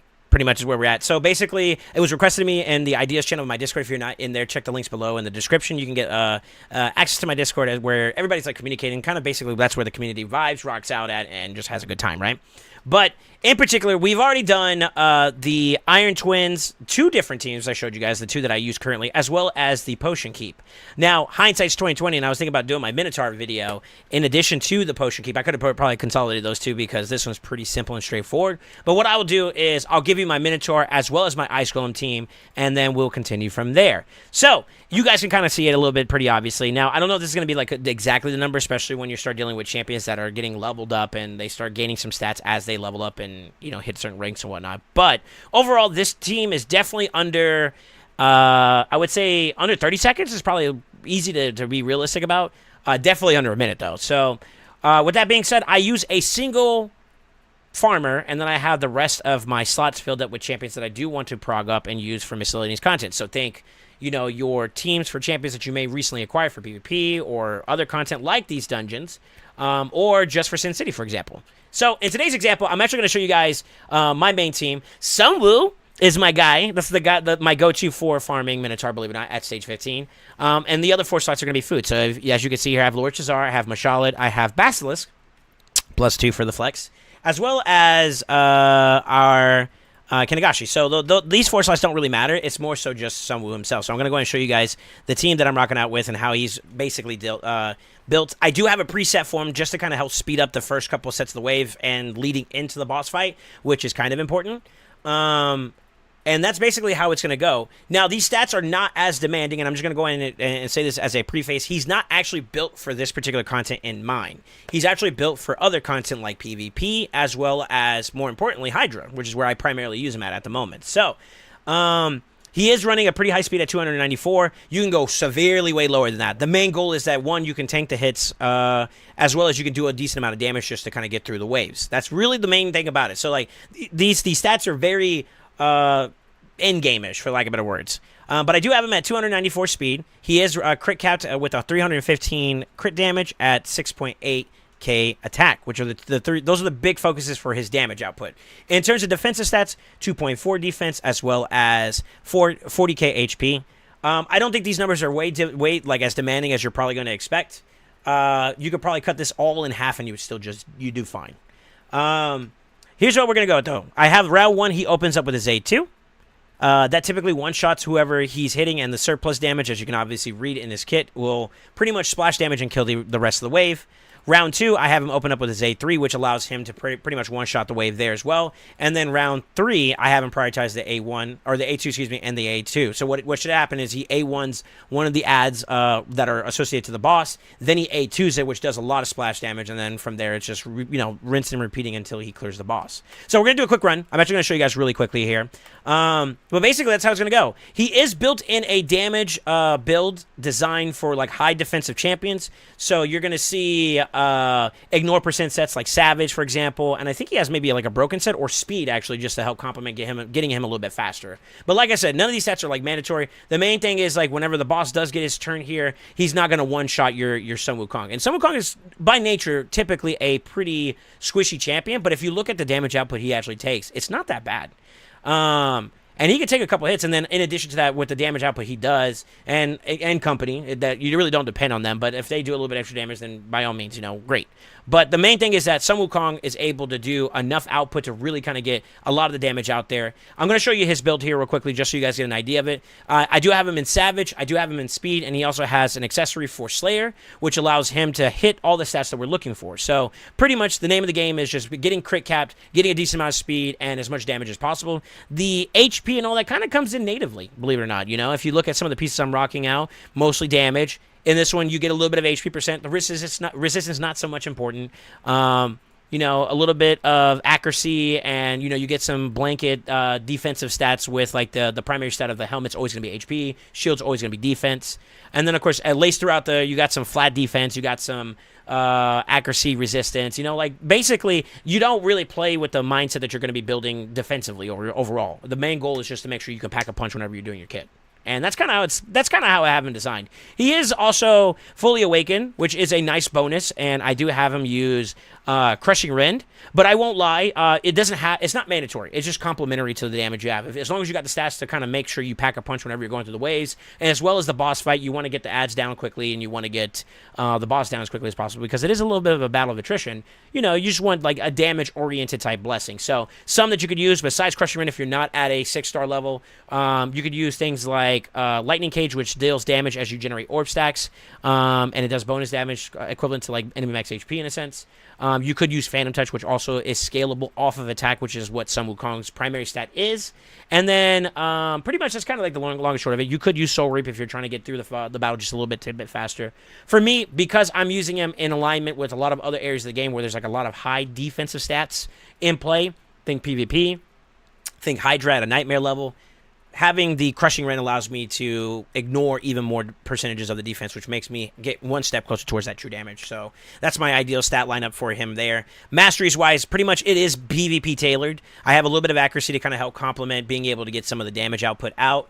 Or some of the strips if I'm using like his A3 to try to remove some buffs, or if I'm trying to sheep somebody with his A2. Having a little accuracy tree down there.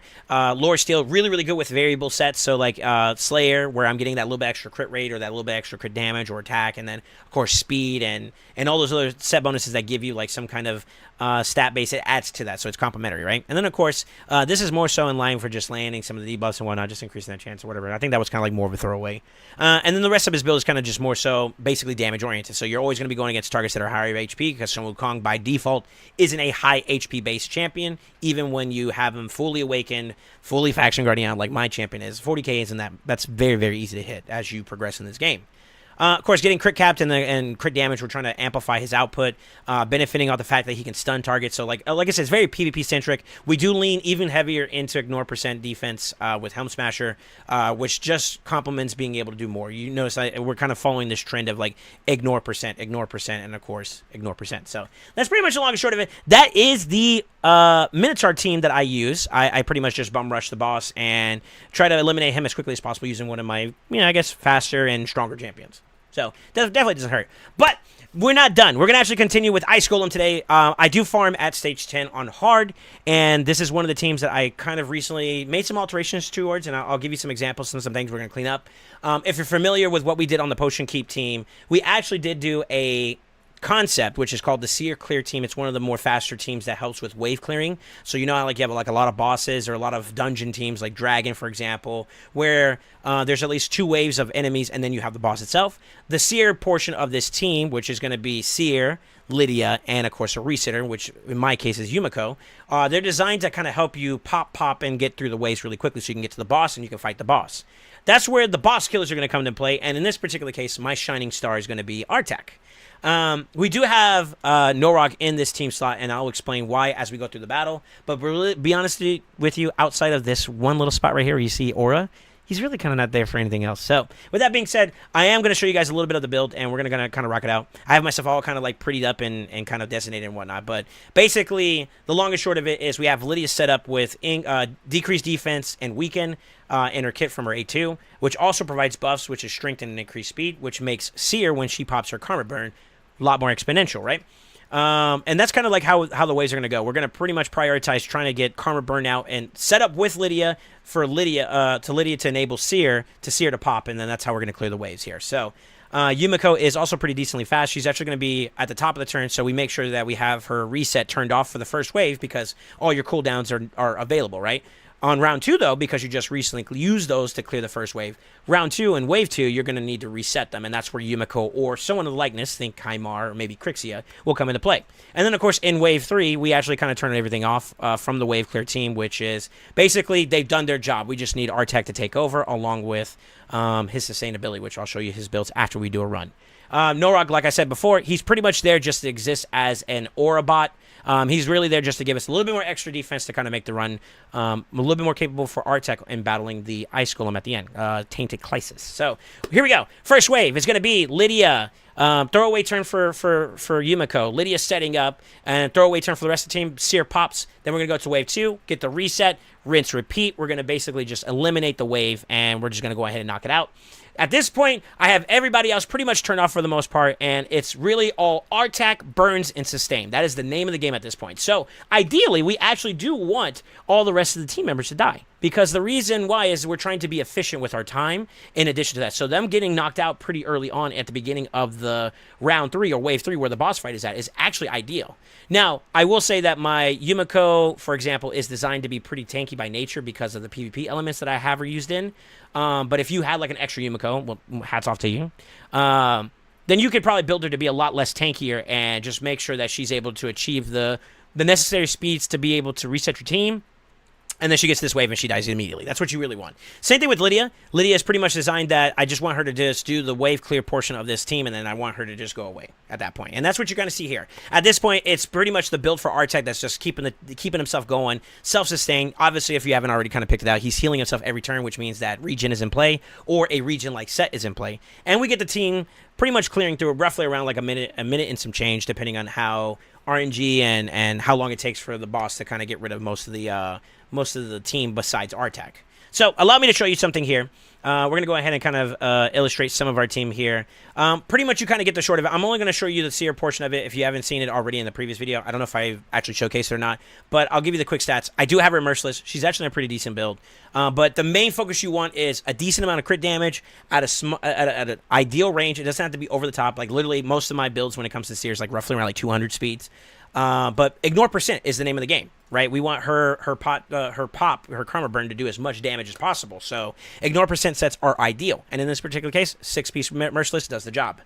Now, I also have her in Crushing Rin because if you pay attention to how each wave is handled, her first hit is typically the karma burns. So we want her hit to do as much damage in that first initial pop, and that's the main focus of this, right? So having a ignore percent on that first hit, even at tier 5 or less, you still get the benefit from that, and it will ignore a portion of the enemy's defense based off of their level, and of course your blessing level. So it'll scale higher the more you get more out of it, the higher the blessing, and then obviously at level 6 you'll pretty much have every head do it then at that point.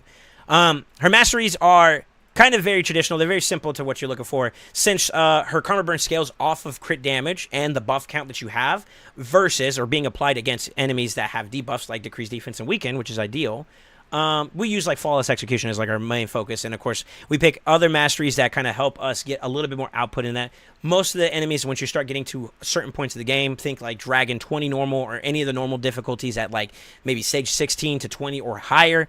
At that point, majority of the times when you're dealing with like your builds and whatnot, majority of the enemies you go against are going to have higher HP than you. So like Heart of Glory is not bad. Options like basically that enable you to get as much output as you can are kind of ideal. Getting the most output on the one hit that you're going to do with Seer anyways. Like basically you want that one pop. You're betting it all on that one hit so that it does the job and you can kind of keep it moving forward. So those are some key masteries you can kind of like bank off of and ideally get going. I think also since you're not taking any damage, I was showing Heart of Glory here, you're never going to be getting hit, so you're going to have full HP. So like basically you're just playing with the concept of how the team operates, right? And that's where these masteries are complementing that. It's just adding more to the fire, so to speak. Lydia, pretty much the main thing you need for her, in the most part, is just a decent amount of speed.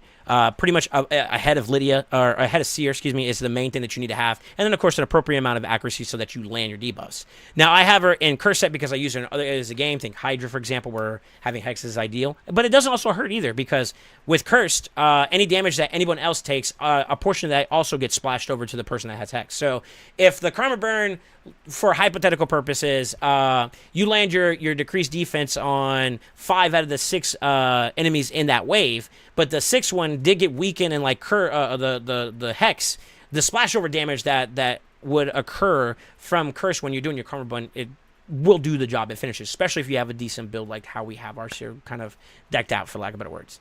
Now, the bread and butter of this team, though, at the boss fight is going to be Artac. Artac is designed to be one of many things. One, he needs to be a tank. He needs to live.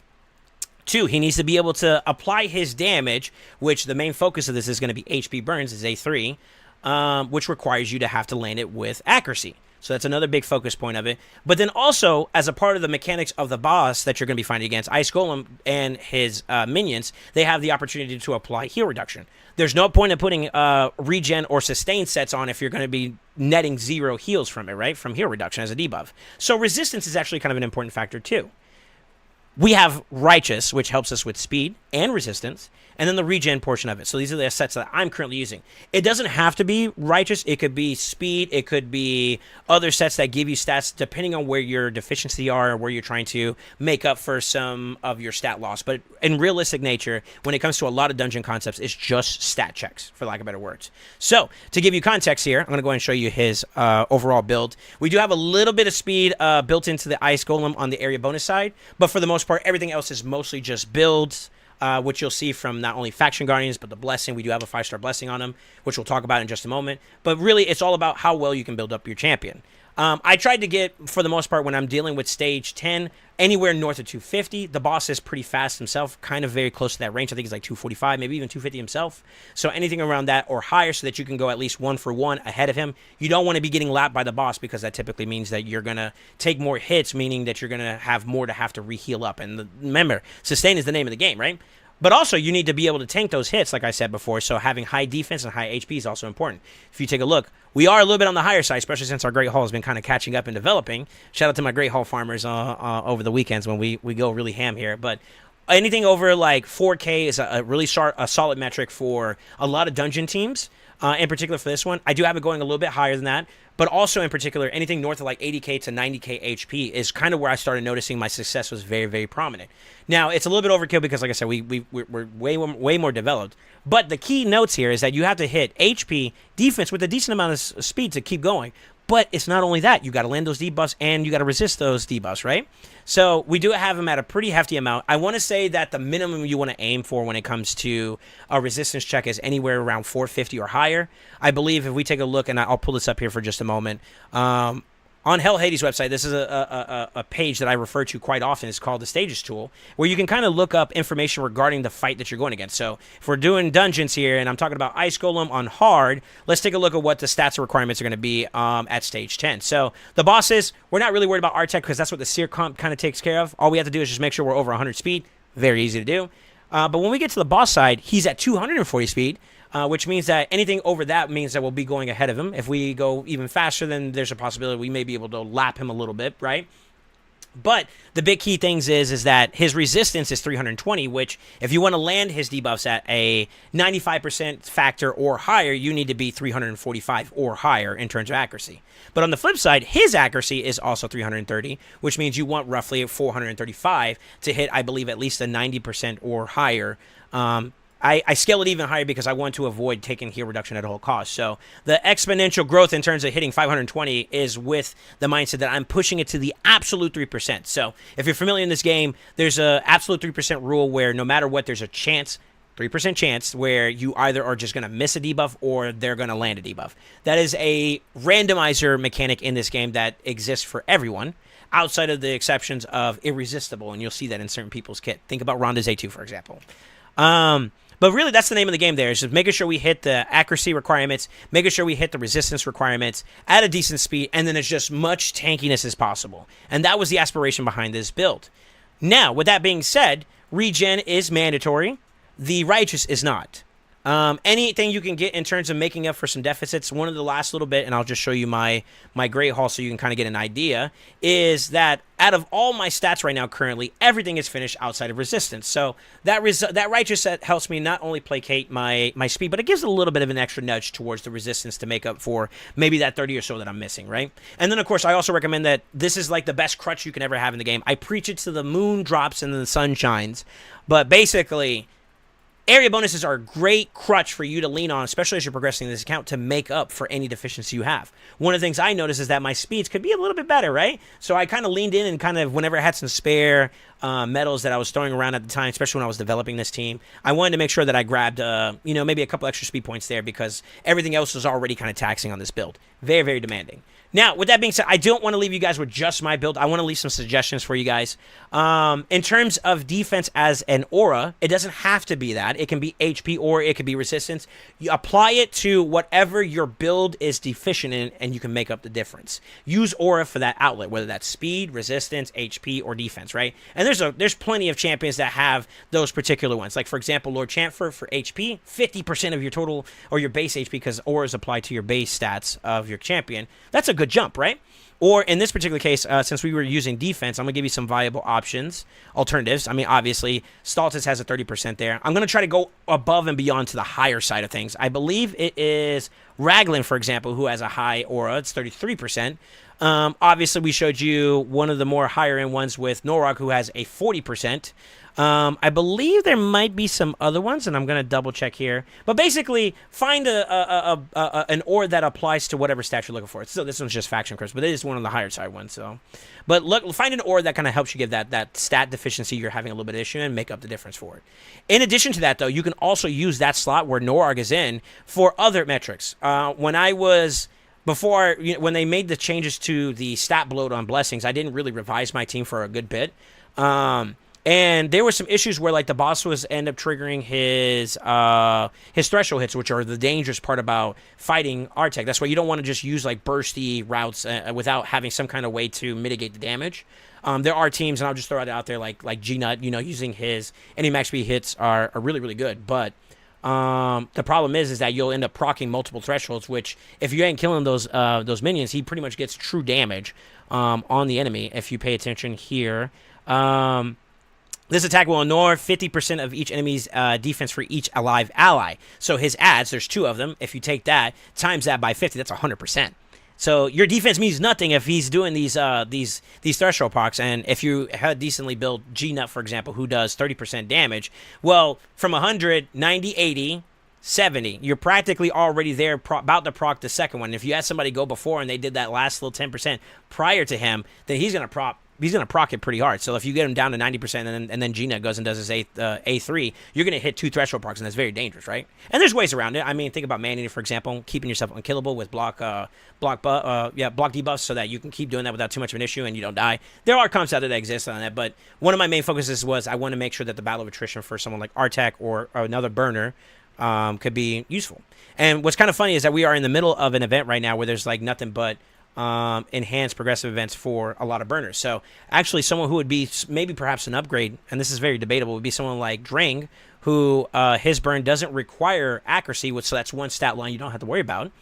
But you do lose the decreased attack, which could be a bit of an issue. That's something that helps out with the mitigative spot of it, right? So with that in mind, you can put in whatever champions you need. I actually used to use someone like Duchess, for example, as my lead champion. Helps out with the speed, but then her passive is also pretty nice too against AoEs, which is what Crisis does, right? And that's kind of what you want to focus on when it comes to this type of team comp, is that you just want to keep the team alive. And at the end for the boss, Artec as your team, Walking Tomb Drink could be your team. I will say this is something like a little bit of a caveat that I have used before in the past, and I could actually go back to it without too much of an issue, would be using a Blood Shield ring or a champion like Duchess who can spam a shield for your boss killer like Artec along with Emergency Heal. That's something else I also have currently equipped on him. It's actually pretty good. I can vouch for it. So, like, no matter what, he's getting a percentage of his heal back. Think of this this blessing, depending on what level you have it as at the very least 3%. That's the equivalent to like maybe an immortal set in terms of heal scaling, and then even more as you go along. I mean, at 15%, how much more different is that by having another regen set? Really, really good. But the conditional part about it has to be addressed. So think shielding from your duo partner that you may lace with this champion. Blood Shield could also help you out. Outside of that, though, pretty much the masteries are designed to kind of complement the aspect of what he's going against in this fight. Nothing but AoEs we talked about, so having like Blast Proof is really, really ideal. Resistance checks, we try to make sure we prioritize that, which is why we have Resistance as Unshakable as our Tier 6. Along with Defiant, of course, we want to hit and land those debuffs, accuracy as a focus. Lore Steel also gives us a little bit more value from those set bonuses where we're getting extra stats like Righteous, for example. And then, of course, resetting the skill. But there's one extra caveat that I want to throw in there, which is Spirit Haste. So you remember how we were talking about like the speed? I wouldn't mind it being a little bit higher. We make up for that with the Blessing because at the end of the fight, when we're fighting against the boss, we do want our allies to die besides our main boss killer, which is Artak, right? So for each one of them that pass away and they're on the floor, they're taking a nap, you scale up with speed, and that's what helps you kind of pick up your engine. And next thing you know, from being 259, now you add that 24 on top of that, and that's a decent speed. Now you're talking about cooking where you're actually cycling to his turn more often, and you're able to maybe net a couple extra heals, maybe reapply some burns, which helps you kind of get him through the finish line a little bit sooner. So that's kind of how this team is designed. You guys let me know. Is this something you'd be interested in building for yourself? I know it is a pretty big stat demand, and there's a lot of alternative options. This is just what I use currently, as requested. I hope you guys enjoyed this tour de Soul Saints so far. And with that being said, don't forget to like, comment, subscribe, and as always remember, stay ascended.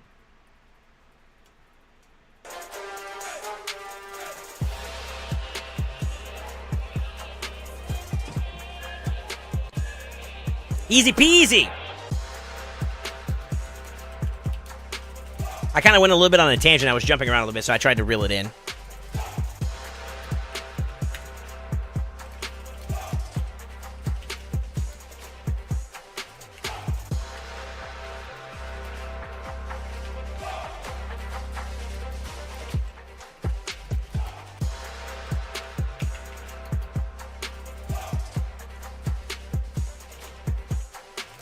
Sorry, I'm writing some notes down for Crafty because he said just make sure he has time sense.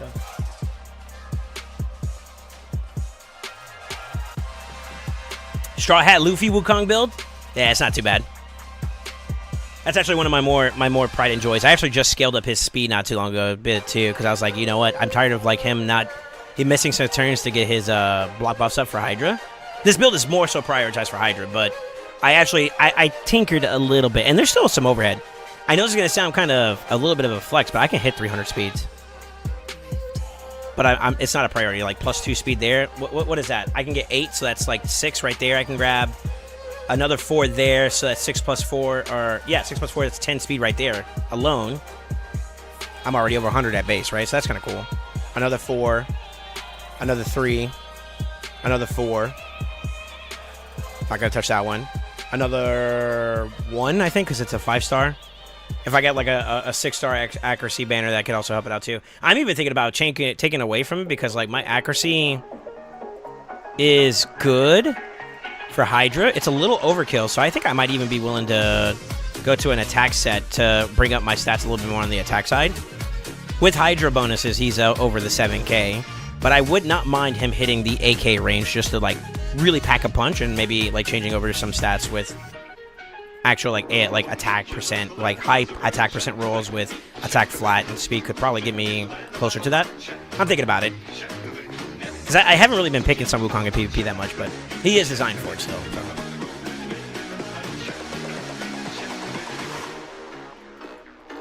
Yeah, buddy, that's my build. Did Jack Snyder just direct that segment? It was flawless. Thank you, Goon. Not gonna lie, I want to pull for Sissia. Isn't it saying Wukong? Not gonna lie, thank you, man. Why do you want to pull for Sissia? Is it just to have her because you have Cardiel? For like Hydra or something like that? For me, I'm on the hype train that is Mishinaki. I want a second one. Honestly, the reason why, more so than anything, is I want to fill up Faction Guardians first. Wait, that's some stuff. So, 10% defense would be nice for Harma and Mishinaki for that matter. And then I'd be one step closer towards like speed, which would be kind of cool, you know. But that's my reason why. I'm not saying you have to have the same reason, you know. Classic Arena with 4 different affinities.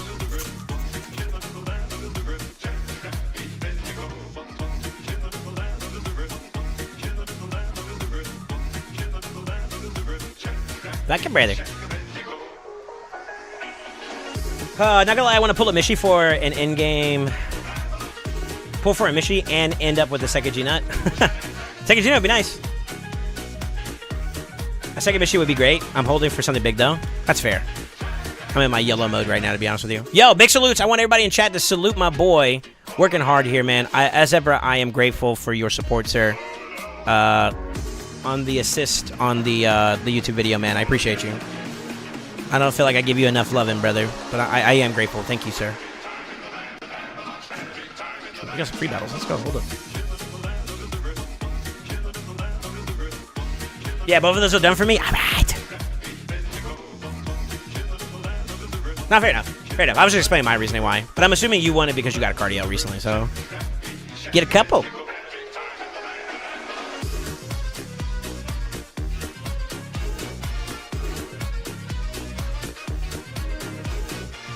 Chain together later? Oh, no. Oh, no.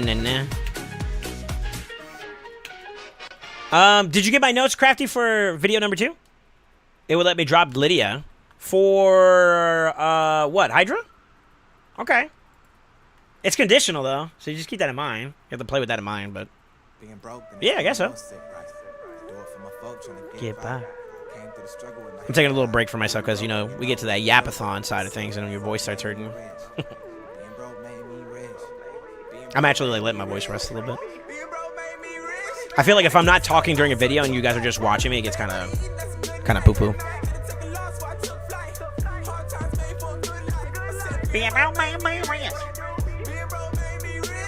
I think so. Change of laundry would be at PC in 20 minutes. No rush. I'm just making sure you got the notes. That's all. I just get my first AMH normal and progress to SD25. Sure. What'd you use to progress?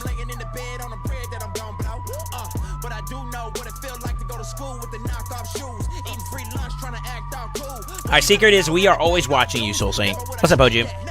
Well, if you are, I apologize for all the times I be feeling a little naughty. What the hell?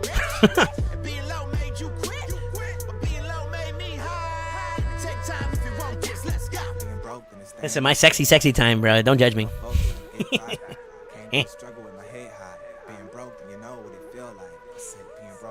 What up, Jordy, by the way, man? Hope you're having a good day, sir. How late did you guys stay up, by the way? I saw you and Crab were still in the Discord for a little bit when I got off. I just beat the Dwarf factions. Woo! One step closer to Lydia. Lights a cigarette. Wait. Kappa. Got cigarette max HP since my burners have too low accuracy, so use Cold Hard and Husk. Gotcha. Oh, yeah. Just me, or is this Path Event the worst one yet? If you don't value Incarnate, yes. It could be like a way for you to sneak maybe 1 or 2 resources, but like you don't go out of your way for it. That's the case. See that, B?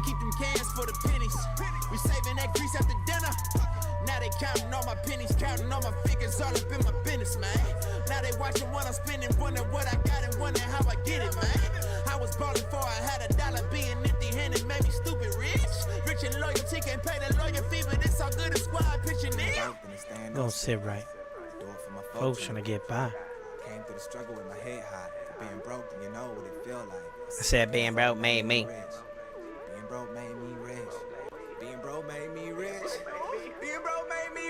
That's actually good that I have the stages to load because I can open up the rest of them too. What's the next video we're going to do? We're going to do Spider next, I think.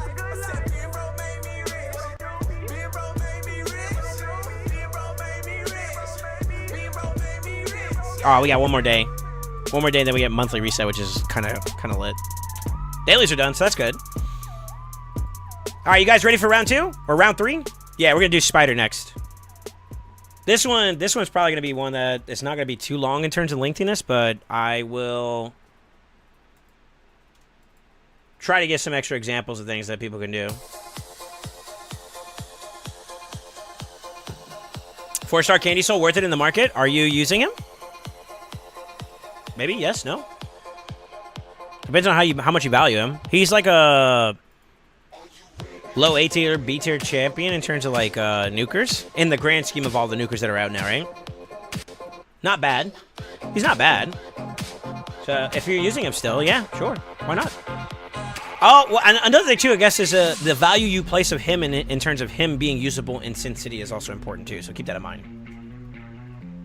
I lean towards like making sure, I know it sounds kind of weird, but like support-wise is a little bit more important for me because depending on the support, if they're like tried and true and they're still holding up well in the meta, they would be more of a priority because you're going to use them no matter what, right?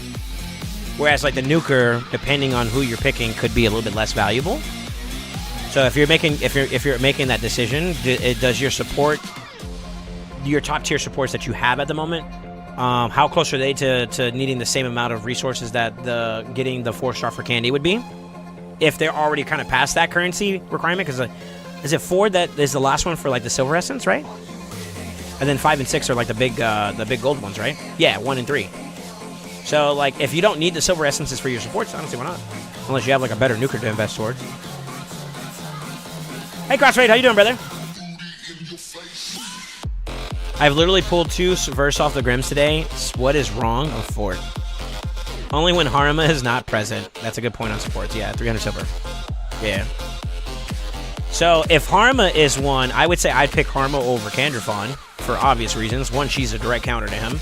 2, she's more meta than he is. And if she's not 4-star, but she's like 3-star, I would not buy Kandrafon's. I'd wait till Harima pops up. Quality over quantity, but you want it for the champions that are necessary. So your top end PvP champions are probably like the most important. Then I guess after that maybe Hydra. Been slammed all week with work. Finally getting a breather before the weekend. How are you in chat doing? I'm doing good, man. Doing good. We gotta reconnect, man. See how you go. See how things are going for you. Well, if you need me. I don't want to impose myself on you. You know what I'm saying? We're in YouTube mode today, so I'm going to knock out my next videos here. I'm doing a tour de Soul Saint. Some people asked me to do a showcase of my teams. And I am currently at Spider's Den now. And then I'll do Dragons and Fire Knights and Shoguns and Sand Devil afterwards. Especially since the nerf, so. Shall we get started? This is round 4, right? Round 3. Yeah, round 3. Because I did Minnow and Ice Golem in the Clan Wars video. Okay. Yo. Let's do it. Let's do it. Let me just knock this out. All right, 3, 2. Good morning, good afternoon, good evening, wherever you guys are at. Hope you're having a fantastic day. It's Soul Saint here, and we are currently on the Tour de Soul Saint Dungeon Edition. If you haven't already kind of peeped it out, we've been doing a release of videos regarding what I currently use in this terrain of Teleria. Basically, someone in my Discord, if you haven't already been a part of it, you can join the Discord. The link is in the comment description below, where we showcase what I'm currently actively using in the dungeon tour, and we kind of basically are showing a lot of overlapping champions that you're probably going to see, but in particular, it was requested that I do a demonstration of it, and that's what we're kind of fulfilling today. So, with that being said, today's video is going to be based off of Spider's Den. Now, I've done at least 2 or 3 different iterations of teams, and they are still applicable to this day, so by all means, if you're using one of those previously designed ones, you're more than welcome to. What I have used today, though, is that along the course of my experience in Raid, there are certain champions that I would rather prioritize specific gear pieces on, and as such, sometimes I take away from a dungeon team, but I was able to find an answer to that without having to rebuild those champions up, and I just use alternative champions in mind. So, what you're going to see today is you're going to see my nuts. So, we have in this team, Stage 10, is going to be Calvilex. Calvilex is actually here for the aura, more importantly than anything else. But he also does bring an enemy max HP hit, which is not too bad. It's on the lower side in terms of scaling if you want to talk about value, but his A3 does scale off of enemy max HP and attack as a modifier. It'll do 10% there, but he also brings poisons as a general catch-all in case things go south. It won't, because he's actually kind of not even necessary for this team. However, as a bonus feature, he's there just in case. But the main thing is his speed, believe it or not. And then we have our 2 Newts. Newt number 1 and Newt number 2. They are our enemy max HP hitters here. They do 30% respectively per A3. So, 30, 60, you're already a little bit over the boss. Boss is like halfway point. All you have to do is find a way to make up the 40. And then that's pretty much how we're going to do it with the final last 2, which is going to be Lydia and Seer. So this is a fragment of the Seer Wave Clear team. If you're familiar with it, I did a showcase on it, not only for my potion keys, but also for our previous video, which was with Ice Golem as well. Basically, we buff and debuff the enemy and ourselves, and then allow Seer to make use of those buffs to amplify her A3. So I'm going to show you a quick little demonstration of the stats and what we kind of aim for in terms of this. Now, keep in mind, I am a much more progressed account, but it's not required for you to hit the absolute exactness of these stats, and I'll just kind of explain where these champions are designed for and where they're intended towards, and why their stats are reminiscent of where they are currently. So, with that being said, Calvilex, he is a 231 speed champion currently. Keep in mind, we do have an aura. He has crit capped damage with 260 crit crit damage, as well as like 4.9, almost 5k if you round it up.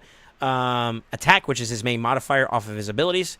He does have 357 accuracy. I think for the sake of most content, when it comes to hard dungeons, you're roughly around 345, I think is the magic number.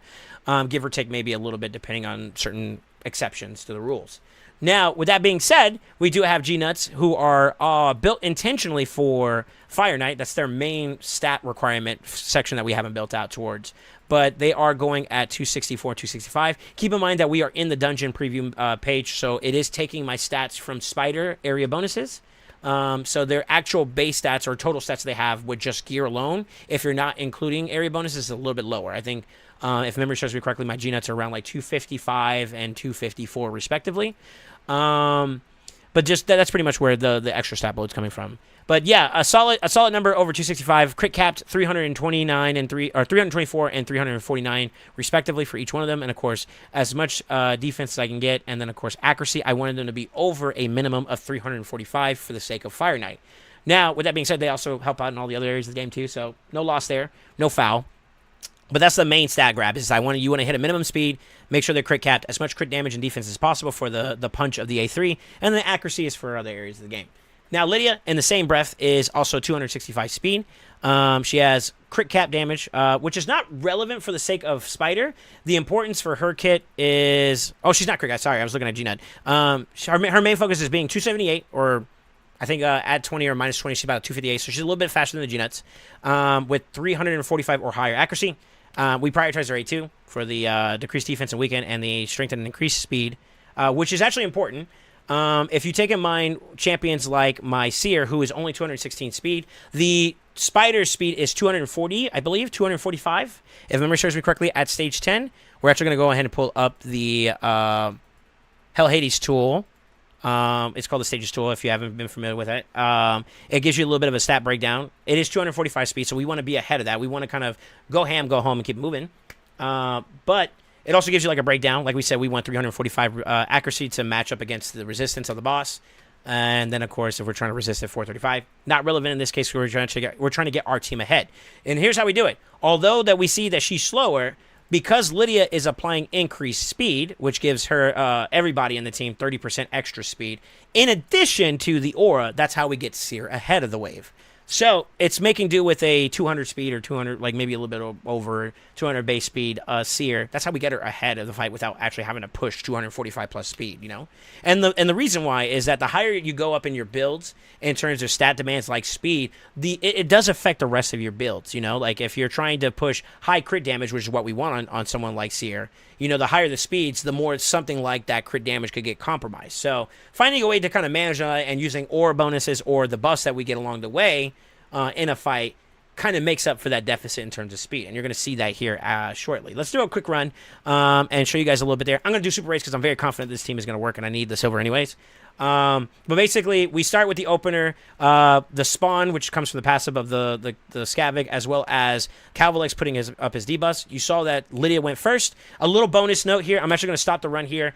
I do have Lydia in Cursed, which also allows us to sometimes get Hex on some of the Spiderlings. And what ends up happening is when G-Nut is doing his enemy max HP hits, percentages of that goes to the Spiderlings, which, based on the damage and the way that it's scaled off of Scavag, is pretty decent enough to a point where it's killing the Spiderlings. So Spiderlings in hard mode do, I think, roughly about like 3% per popped Spiderling. I will double check that just to make sure. I'm not sure if maybe they have it here somewhere. I believe it shows it here. Whenever a tainted Spiderling, which so the mini-ads, the minions, is 3% of her max HP. So keep that in mind that we do net maybe a little bit more. Now, mind you, we've only done, you know, a 30% enemy max HP hit. So why are we already over 50%? That's why. We caught a couple extra Spiderlings. I think at least like 2 or 3 of them we end up getting hit with the Hex damage, which was kind of nice. Not mandatory, but nice nevertheless. We're going to go ahead and let G-Nut do his extra 30% there, which puts him pretty much close to the end there. We do have Calvalex now going afterwards, which does another 10%, but it's not mandatory, and here's why. Seer, and the way she's built, is able to do pretty much everything you need to do. Her enemy max HP, I think, guarantees at least 10% of the boss's health already on its own, but then also one-tapping all the Spiderlings, and you take whatever total number of available Spiderlings, multiply that times 3, that's the damage that gets applied to the boss, and that's how we kind of one-shot it and tap it through. This run, depending on how you go, I think this one averages around like 20 seconds to 30 seconds or so. There's plenty of faster teams comps out there. It's just that I didn't want to build extra champions up, and I was like, these guys are already pre-built. Let me throw them in there and let magic happen, and that's what you're kind of seeing today. But yeah, a long, quick, short run of it. This is going to be what it looks like whenever it's fully done. Another thing to keep in mind, too, is that G-Nuts they have to, short king that he has to kind of run up to the boss and hit him, and the animation time does take a little bit, so that kind of adds to the duration of the time limit of the boss, but roughly around like 20 seconds is what you kind of see there. I just make do with the fact that I have 2 nuts, and it kind of just goes from there. But yeah, that's pretty much the long and short of this team. Now, I am going to show you guys some of the builds here so you can kind of get a little bit of an idea of it. And just keep in mind that these same 2 G-Nuts that I use are going to be incorporated in future videos. Like, if you want to see another showcase, it's the same team that I used for my previous Fire Knight Hard team. I also use these G-Nuts as a part of my Sand Devil team, and believe it or not, also Shoguns now. So we'll show you guys those runs in a little bit in a future video. So stay tuned for that, or make sure you subscribe so you can kind of see it. But anyways, stat-wise, you can kind of see that my G-Nut number 1, which has the higher blessing, he has Divine Speed, 1 spot protection, so it's coming from the ring that we have there, and then miscellaneous broken set, right? So like the chest piece is relentless, and we have accessories that are kind of complementary. His base stats are going to be 255 speed, like I said earlier, 4K defense, and then 309 crit damage, along with 357 accuracy. Of course, it'll scale up depending on the environment that you're in. If you have area bonuses, that's kind of pushing his stats up a little bit more. Not mandatory, complementary. But the main thing is, like, I was more so building him up for something like Fire Knight, which we'll show you later down the road. G-Nut number 2 is also pretty much around the same realm. Actually, he has a little bit more crit damage, believe it or not. But he's 1 speed slower. So 254 speed, 334 crit damage with 4.7 defense. That's actually a little bit higher than the other one by a good margin, with over 345 speed. That was the main focus we were looking for there. Add the area bonuses, we get a little bit more on top of that, but basically the same pacing in terms of like where they go in turn order is roughly about the same. Now, I will show you guys this both. Miscellaneous sets like crit damage, speed, and then 1-piece Slayer, which is from the ring, is what he's banking off of. But if you pay attention to my 2 G-Nuts, the faster one has Phantom Touch, which is designed intentionally for Fire Knight. But G-Nut number 2 is in Soul Reap, and that's just in case we are doing some of the later dungeons, in case we do come up short, which is no longer the case now. But before, as a catch-all or a general just-in-caser, we did have Soul Reap for being able to grab the last little bit of percentage that we may be missing out on, and that's kind of where his intention is. Now, the masteries for both G-Nuts are pretty much the same. We are going accuracy to kind of help complement getting that 345 stat, along with Lord Steel, which helps complement with these variable sets that you see in play. We do have Evil Eye and Arcane Celerity to help out with turn meter, boosting, reduction, and whatnot in all areas of the game, but more importantly, Fire Knight. And then, of course, from a offensive tree standpoint, I'll disappear here for a brief moment. Pretty much crit rate, crit damage, and then your generalistic approach in terms of like stats. We're not taking damage, so Heart of Glory doesn't hurt there. We are going against some enemies where we may end up hitting them when they're under 40%. And then, of course, targets that have higher HP, we're typically going against nothing but high-end champions, so that's normal, And then, of course, since he is a triple hitter on his A3 and his A1 Giant Slayer, is nice little complementary damage on top of that. So that's kind of the builds for the G-Nuts. Lydia, much like our previous video, which showcased the Ice Golem team, she's in the exact same build. It's the exact same Lydia. I only have one. You can only have one. And she's pretty much designed the exact same way. The curse set with the speed and the accuracy in mind. She does have cruelty, which helps complement getting the damage. The enemies that we're going to be doing damage to, their defense down a little bit more, so it's just complementary to that. And that's also kind of been designed for my Hydra team too as well. So you kind of get an idea that same seer I use for the Wave Clear team on both the Potion Keep as well as my Ice Golem team. Exact same premise. She's the exact same seer. The only one I got. I'm waiting for my last one that I can get. If I get a duplicate of her, I'm going to +4 this seer, and she'll be in her prime. She'll be hitting her stride. So that'd be kind of cool there. But yeah, that's pretty much the concept of the team there. Calvalex is the last one here, and he's also kind of designed a little bit. I think I had him for miscellaneous content maybe in Sin City when I last rebuilt him, but he is in Savage with a broken set afterwards with some miscellaneous accessories, which are not even plussed up all the way, as you can obviously see, so I can probably get a little bit more crit damage, but I don't really care. So I'm not really building him up that crazily. But the idea was to hit him within a decent amount of speed so that he can actually get in the fight to do maybe 10% if we needed it. Land some poisons with his 355 plus accuracy. But the main focus for him in this, which is easily replaceable by anybody else that may have a better aura or an equivalent aura, is the speed aura that we get from him. No blessings on him, but he is designed for Hell Smasher, since we do have a Savage set, and of course the accuracy stat lineup. Very similar to a lot of your traditional style teams. Also, you know, Lord Steel and all these other, you know, it's the same thing. It's the same thing. You kind of get an idea of it at this point, but pretty much that's the build. That's the build for the Spider team. You guys let me know. What kind of teams are you guys using? I won't lie. I do have access to some teams, and I did showcase some variable teams like Poison Explosion / HP Burn Explosion, which I think is one of the teams I was considering using. I thought about going just hardcore enemy max HP route, which is kind of where this build kind of came into fruition. I did do before in the past, for those that remember, with Mithrala, abusing the Hex Factor, along with like champions that were not Gina at the time because they didn't exist. Royal Guard Husk, we did do that before in the past. Like, they all work, and they're in our videos. If you're ever interested into it, you can go browsing around. You'll see it in our playlist. So let me know what are you guys using currently today. Are you guys going a burn route, poison route? Are you guys going enemy max HP? I'm curious. Let me know in the comments below, and don't forget to like, comment, subscribe, and as always remember, stay ascended. Done dizzle.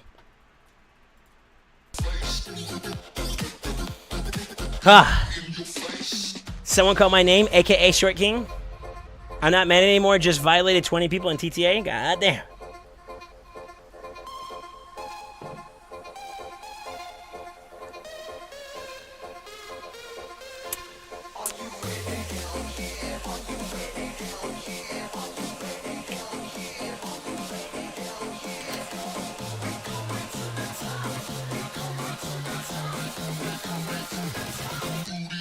Love the way you work. Really, it's freeform, but I kind of like what I do before I do a video is I workshop concept first, which is what am I doing? You know what I mean? Like what is the focus of the video?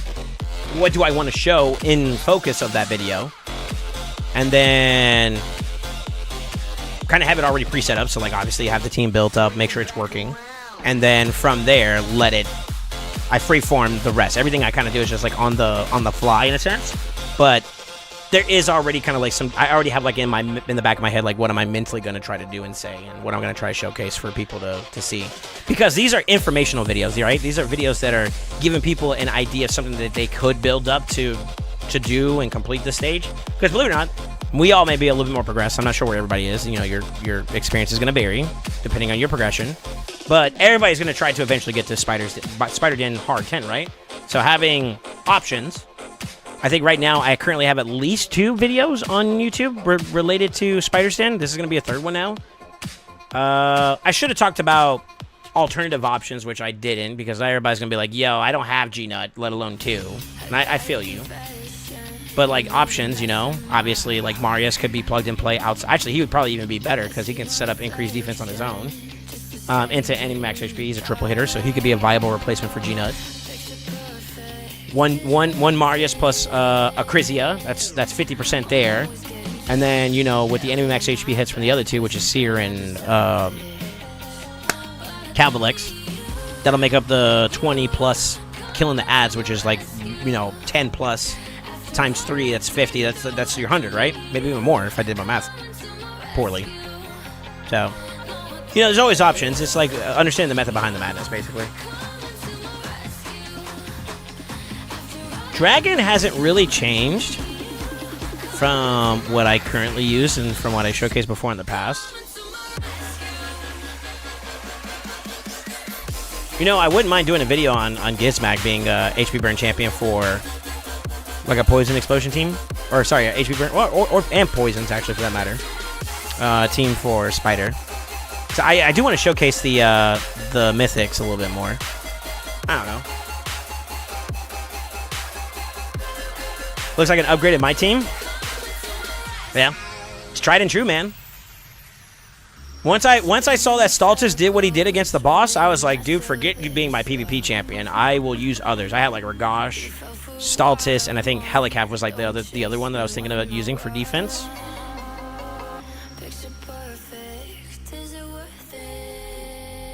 Oh, I had Solus too, I guess, at that time. And I was like, you know what? I'll just use Ragash and Helicav. I was using Ragash heavy during this period. And I said, you know what? I'd rather always pick Ragash versus picking Saltus. Saltus can be my my dragon champion. He's been there since, non-stop. Actually, his build's improved. Was maxed out when we got Harma. So like his build's also nasty now too. Kind of like how we had an experience with Artak. Artak's build's kind of stinky now that I looked at it.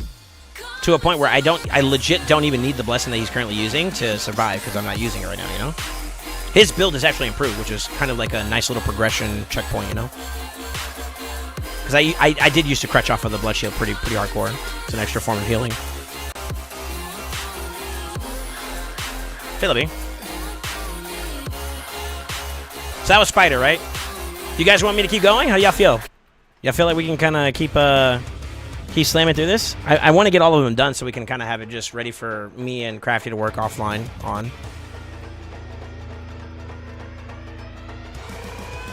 This is where I need to be at, though, to be honest with you.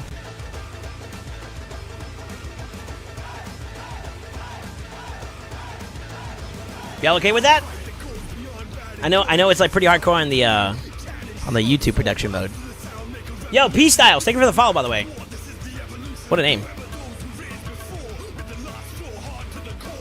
Ready for more. Nah, this is Bloodywood.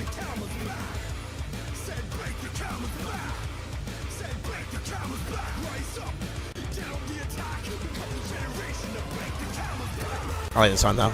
I'm not big into like it's kind of like rockish a little bit, but the bongos or whatever the I'm gonna call them bongos for the sake of simplicity, but the bongo, like, it gets me going. It just taps into my blood, especially when he starts screaming like, oh, and then you hear it kind of come through a little bit clear. Hold on.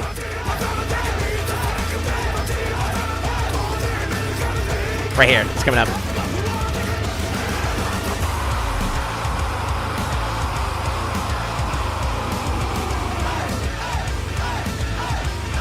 Well, you don't hear it real there, but like in the middle part of the video or the thing, it's like super. You hear I don't know what kind. Like it's got to be like bongos or something like some kind of like. You know what I mean? And that shit is like. It's like shit, I'm here for it. Indian metal? Yeah, I guess so.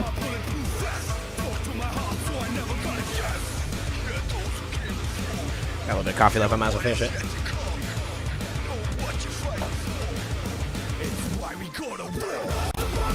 I think it happens after this part of the chorus. They give a second for it to solo, and it's like, all right, I'm here for it. That's when I was like, okay, we're gonna wait for it.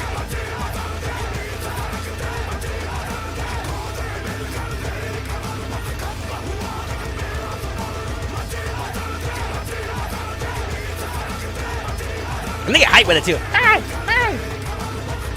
I think it's right here. You hear it. That part gets me, bro. I'm like, okay, I'm here for it. That's what turned me on this song. I was like, okay, I'm here for it. Sorry, we got lost in the song. What's the clan tag? What do you mean clan tag? Okay, I gotta stop it, or else I'm gonna listen to this whole thing. We'll listen to it afterwards. I'm gonna go ahead and I'm gonna keep the train going. I might as well just go ahead and just finish this all out. I was trying to do this all on Monday, but I think I got as far because I did like 3 other videos besides doing the Tour de Soul Saint. But we are gonna. I'm gonna keep it going. I might as well just go and get this finished, and we'll revise it and kind of work some stuff along, you know. All right, here we go. YouTube mode. Stand by. I'll talk to you guys when I get back. All right. 3, 2. Good morning, good afternoon, good evening, wherever you guys are. I hope you're having a fantastic day. It's Soul Saint here, and we're continuing the Tour de Soul Saints Dungeon Edition. I know I'm struggling to say this for some reason. I don't know why. But if you haven't seen all my other previous videos, basically we are doing a tour of all my currently actively used teams inside the dungeon map terrain of Teleria. And basically, this was requested from the community during our subathon that we had recently. And the community, one of the members posted in the ideas channel on my Discord, which you can join and be a part of. Look in the description below. There'll be a link there for you to use. But basically, we were requested to show and demonstrate and showcase some of the teams that we're currently actively using and why. So with that being said, today's video is going to be based off of Dragon's Lair, one of the best places to farm if you're looking for speed, which we're actively in an event for right now. So I'm kind of happy we can do this. If you are already familiar with some of the mechanics that I've showcased in other teams, like concepts like the Seer Waveclear team, it's no different here. I don't know if you've been noticed, there's a bit of a trend, and I'll explain hopefully by the end of this entire tour, you'll see why.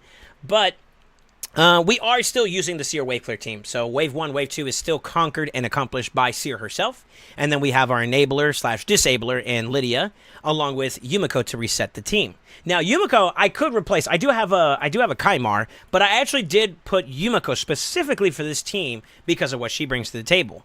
But also our boss killer / complementary aspect to the Waveclear team is Mithrala. She's actually a part of the duo that's going to be accomplishing the kill on the dragon. But the main fighter himself that's going to go toe to toe with him, even by himself if he has to, is going to be Stultus. Now here's why. I'm going to break it down from forward going backwards here. Stultus, believe it or not, is a defensive nuker. He's that means he's typically going to have really good defensive stats all around the rip. His base stats are going to be 14 and 54, as you can obviously see. He actually has a pretty decent amount of HP too. Nothing crazy, but nothing bad either, right? But the big thing that we care about him in terms of being able to address Dragon hard is the fact that the boss does poisons, right? Now, whenever an enemy attempts to place a weaken debuff on Stultus, his Untarnished passive kicks in. It actually doesn't even go on him. It completely redirects this back to the attacker. So the boss in particular, I believe he does do decrease attack, weaken, and a set of poisons. So this actually is a great way for you to take the mechanics that the boss throws at you and spit it right back at him. And if you look at this, if you take a look at the boss guide here, he places 4 5% poisons, a weaken, and then of course gives himself increased attack. I think he does decrease attack with his base form, so we don't really care about that because that has no bearing on our survivability, which is HP and defense. And of course, as in general, because he scales off of defense, decreased attack does nothing towards Stultus, right? Now, we're not actually trying to do on-hit damage this round with the way our Stultus is built. We're actually just banking solely on poisons. Now, 4 poisons on a debuff bar is only 4 out of 10. But we do have Lydia in play, who also on her A1 gives you the ability to place some extra poison. So it does say it attacks 2 times at random, but there's only one boss, only one target, which means that you always net those 2 poisons. In addition to that, she does do increased defense, increase defense, increase attack, which helps out with the wave clear side of things. The more buffs Seer has, the more she pops.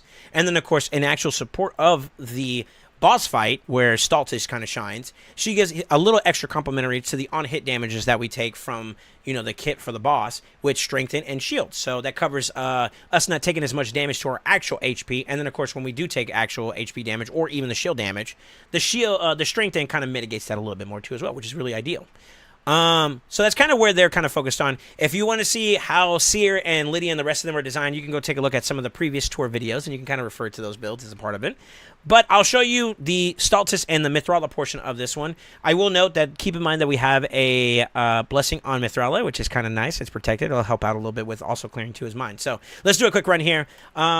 We're going to go ahead and let it run this on super rates because we're also confident this team is going to do very good. But basically, Seer Wave Clear is going to kick in for Wave 1 and Wave 2. You notice how we're getting buffs from both Lydia and Mithrala, which is kind of nice. Our winged queens are doing their job. And, of course, Seer also cranking through. We do have Yumiko resetting here during this portion of the wave, which is really nice. Now, we're going to stop it right here. This is where Yumiko also shines, and it's going to be in her A2. If you pay attention to the way her kit works, her A2 has a passive effect where as long as this A2 is applied, which is the Hex, is applied to the boss, it has a chance to reflect and transfer debuffs that are placed on a random to a random enemy, right? So it's going to go to the one that has Hex, which in this case is going to be the boss. So whenever he throws poisons at us, just like Stultus, she also reapplies it back to him. So we're going to go back into play here and let it roll. And, of course, I have Lydia open up with the A3 there because we're banking on poisons as a whole. And I don't know if you noticed it. That's a combination of at least 4 of those came from Stultus. The other 3 possibly came from Yumiko here in that regard. So if you notice, we kind of really filled up the debuff bar really, really quickly off of the first hit. Now, I do have points of sensitivity here also in play from Lydia, which is complementary to make sure that the poisons do not only their job, but then some, I think typically on average it caps around like 50K, I believe, per poison. But with poison sensitivity, at least I know this does it in Demon Lore, where it scales up to like 65,000 instead of like 50,000. So you net like 15K per each poison from the poison sensitivity. Nice little bonus. Not mandatory, but of course it helps.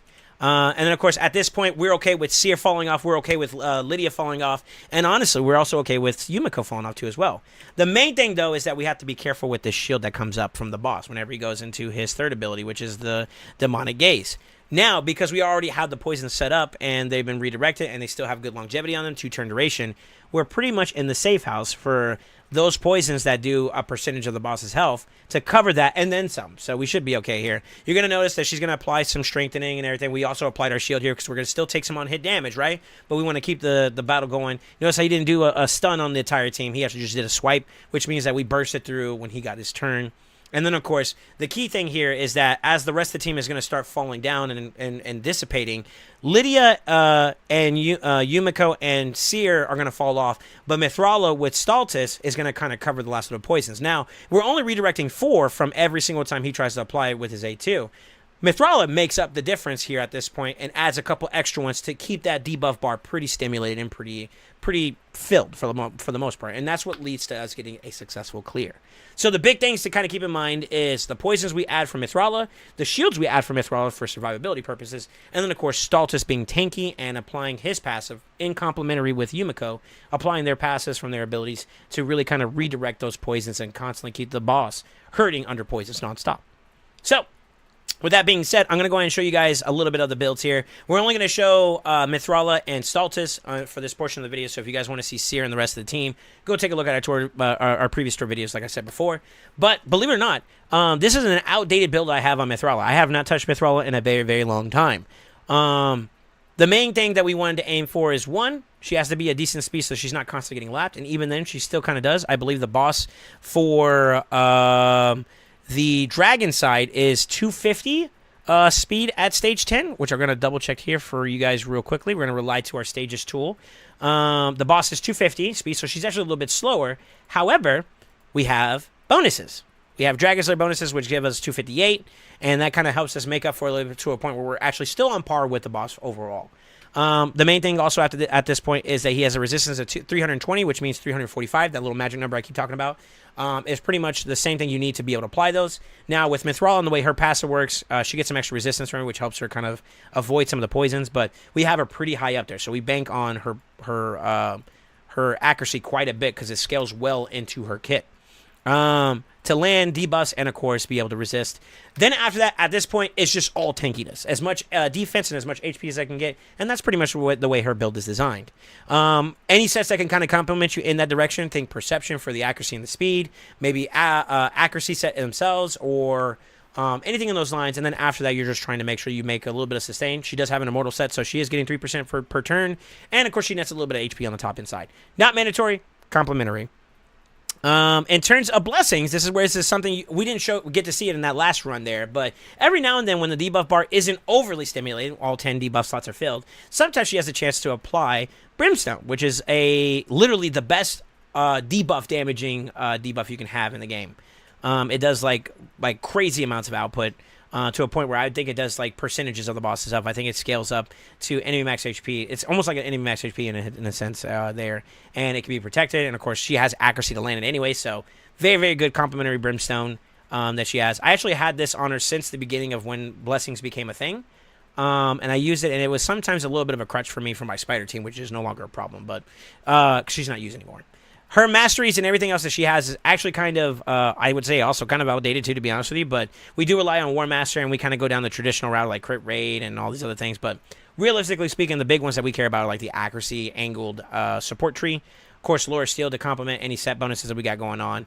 Evil Eye, her A1 does hit 2 targets randomly. So like if you are trying to get like a little bit of extra like turn meter reduction, Evil Eye does help with her default skill. And of course, having the chance to extend things like Poison, for example, which is kind of key to her kit, as well as Hex. You can get that from Master Hexer there, so not too bad, not too bad. Nothing over the top there in terms of that. Her stats are pretty nice, though, considering that she just has a 5-star blessing waiting for her. But the creme de la creme, basically the strawberry on top of the cake here, is going to be Staltis. Unfortunately, I don't have a mastery for him, so I don't actually know exactly what I'd put on him. I'd probably consider something around the lines of maybe Emergency Heal, and I'd try to find a way to incorporate more shields for him. 100% uptime, maybe with like a blood shield or something like that. Very similar to my Artec. If you haven't seen the Ice Golem video, go check that out. But the name of the game is Sustain. So we do have him in Regen and Immortal. I think at this point now, considering how far progressed I am in an in-game account, so it's very easy to hit certain stats. And even then, if you take a look here, it's not over the top finished. I'm actually still using 5-star gear, funny enough, which you'll probably find a replacement for. Don't care. The job gets done. It's really kind of the long and short of it. But Immortal regen, and then if we're applying the bonuses from Dragon Lair, we have 204 speed with 103,000 HP, and then 4K plus defense. So I think typically the closer you can get to like 4K defense, the better. I think you can see you'll start seeing some comparable success at like 3.4, 3.2 at a minimum. And then of course HP wise, the higher you get above like 65,000 to 70, 80,000, the more relaxed it gets, the more safer it gets, and then. Of course, believe it or not, he does not require any accuracy to redirect those debuffs because it's a passive trigger. It's kind of like transferring or the same aspect of like debuff spreading. It falls in that same category where you don't need accuracy to spread, I believe, and that makes it a lot easier. Now, 204 may seem kind of slow compared to like 250, which is the boss, which is an important factor that we will talk about here. I do have blessings, or mastery, excuse me, that kind of co-align with giving him as much survivability and make up for that deficit in mind. So, HP being the name of the game, we do go down steadfast, and of course, our tier 6 is going to be Elixir of Life. We do have Lore Steel to kind of help out with like the immortal side. You get that little extra HP there, and then of course, making more value out of your shields and heals basically is what we were looking for. So, rejuvenation. But more importantly, Spirit Haste. Spirit Haste here is where we kind of ramp up a little bit more. If you add that 24 to the already existing 200 plus speeds, we're starting to get a little bit closer towards where the boss's speeds are at. And the main thing is just to exist, right? So we just need a couple turns here and there to give us those regen and immortal procs so that when the boss is hitting us, we ain't going down to 0. And that's basically it. But everything else, in terms of survivability, the boss only does AoE hits, so blast proof is ideal. Of course, extra defense. And then, giving ourselves a chance to... basically like survive and whatnot is kind of the name of the game there. There's a couple of masteries here that are like not really like mandatory. For example, like we're not taking any debuffs from majority of the bosses outside of maybe that decreased attack, which has no bearing on us. So like Resurgent isn't as mandatory, but we want to get down towards like Delayed Death or maybe Cycle of Revenge to give him a little bit of a turn meter boost if we do get hit pretty hard, so he can get his turn to kind of make up for that with the regen gear. But pretty much the long and short of it is just to survive at the end of the day, and I think that's kind of the key thing there. If I had a chance to make some changes here, I think regen is mandatory, immortal is not. Immortal is complementary, but it's not mandatory. I would even dare say that you could probably change the build up to maybe incorporate sets like Defiance, since you're going against a boss that does nothing but AoEs. That could be pretty good. It also scales into defense pretty well, but the damage mitigation is pretty nice. In tandem with like those masteries like Blast Proof, which will help you sustain through those battles, the damage even more. Obviously, if we did get a blessing, like I said, I think Emergency Heal would probably be my go-to there, which, you can play along with Mithrala's Shield, and then if you had the ability to, let's just take a look here for a second. Do I have any accessories in that realm? It looks like the answer is no. That's probably why we don't have anything equipped there. Let's see. Let me check equip just to make sure. Looks like I don't have any Blood Shield accessories for the Bannerlords currently, but if I did have that, maybe I'd try to find a replacement for one of my lore and 5-star pieces, and we kind of change it up. But the name of the game is just high HP, high defense, enough speed to kind of keep yourself going in the match with regen, and then you just let it go. That's the long and short of it. Anyways, with that being said, what do you guys think? Staltis' Try to Cheer feels pretty good. I know that there's some routes that people go like Stone Skin and super slow for him so that he just kind of tanks the brunt of the damage by existing, and the shield...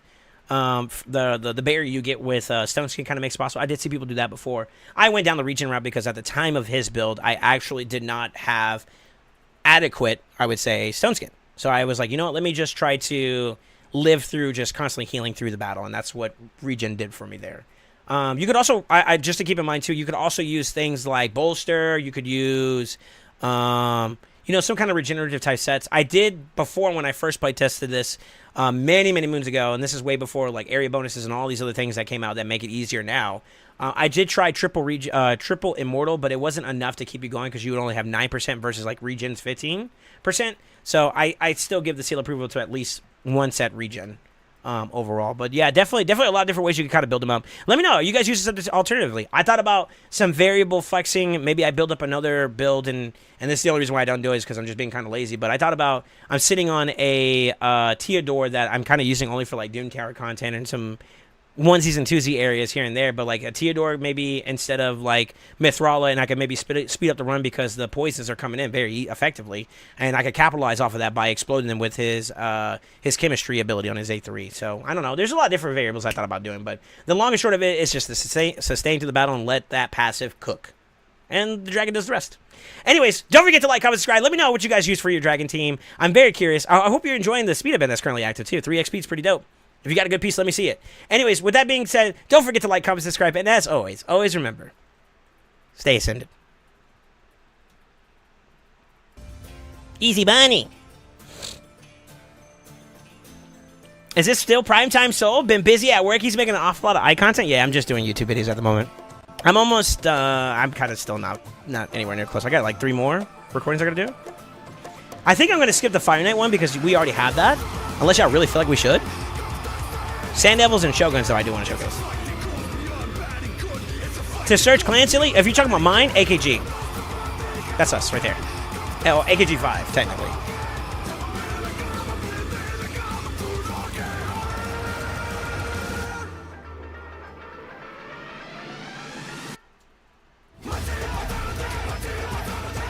What do y'all think, huh?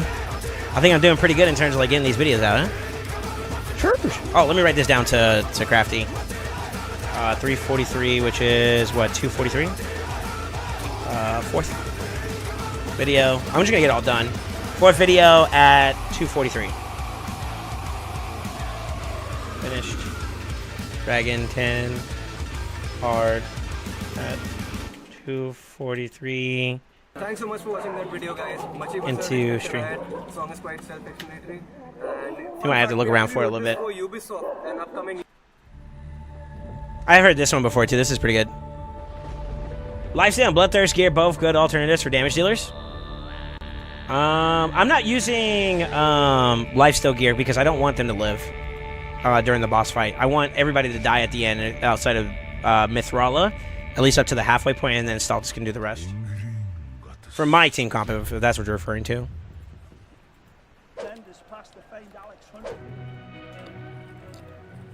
This one's kind of interesting because I actually used to use Ruella, but I think now it really didn't change too much. I used to use Ayla and Ruella, but now we can kind of show the more OP stuff of this, so it's kind of like an addition to that.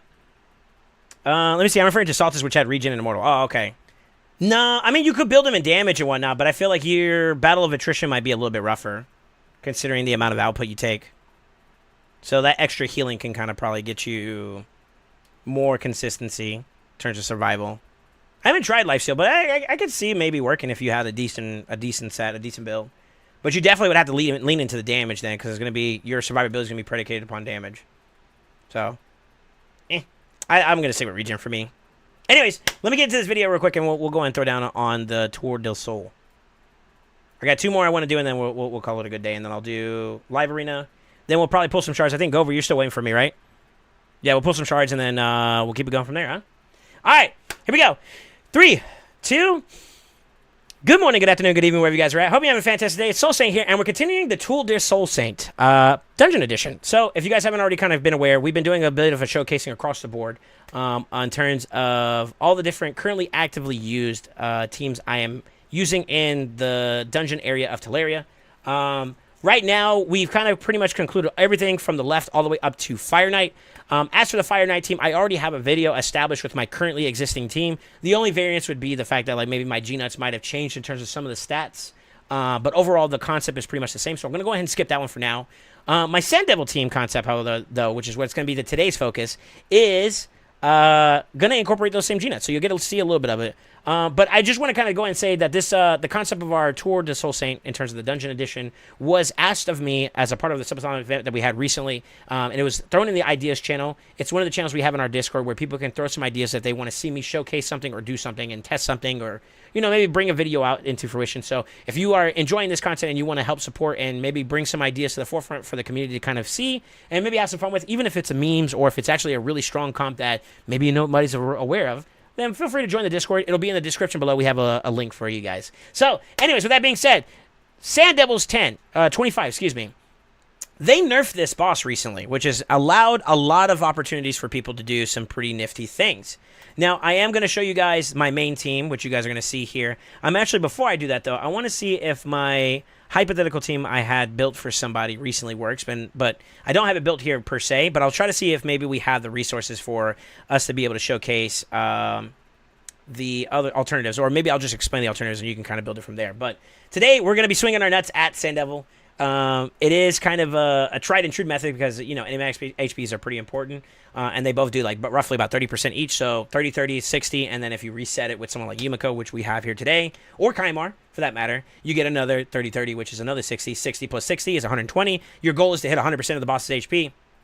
We're over that. So we got a lot of value there. Now, before, in my previous video that I've done for a Sand Devil showcase, I used to use champions like Ayla and Ruella, who still work in today's climate, but the account's grown a little bit, and I have some more consistency in terms of sleepers in Sippy, as well as debuffers in Ramontu. Now, Ramontu was one of the ones that might have been a little bit harder to incorporate, considering that he, on his A2, which is what we're going to be using for debuffing purposes, is a 4-hitter.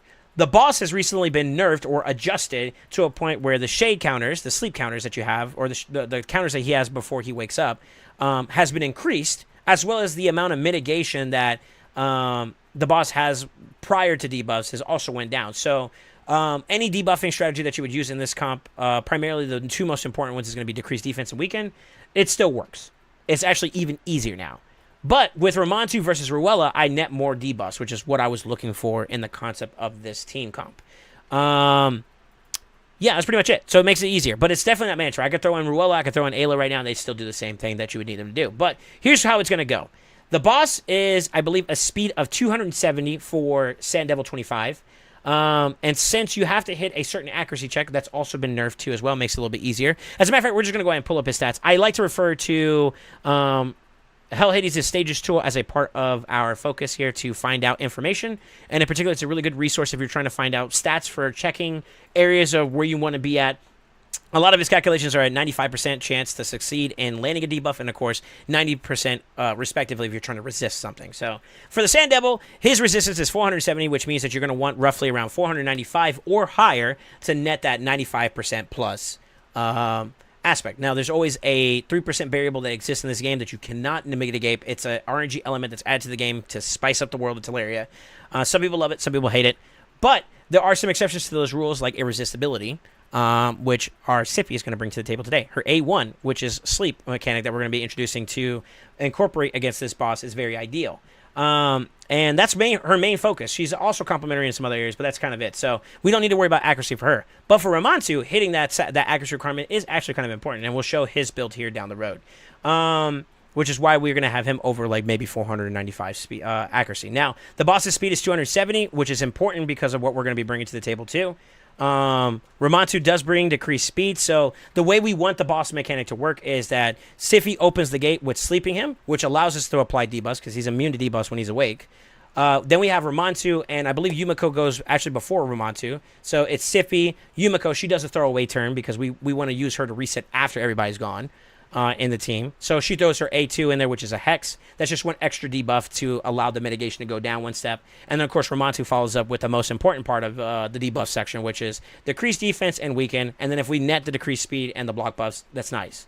But we don't want anybody else to hit the boss at that point because there are a limited amount of sleep counters, and we don't want him to wake up until he gets his turn. Because if he wakes up before he gets his turn, when he gets his turn, he's going to do damage. He's going to one-shot the team, and we want to avoid that.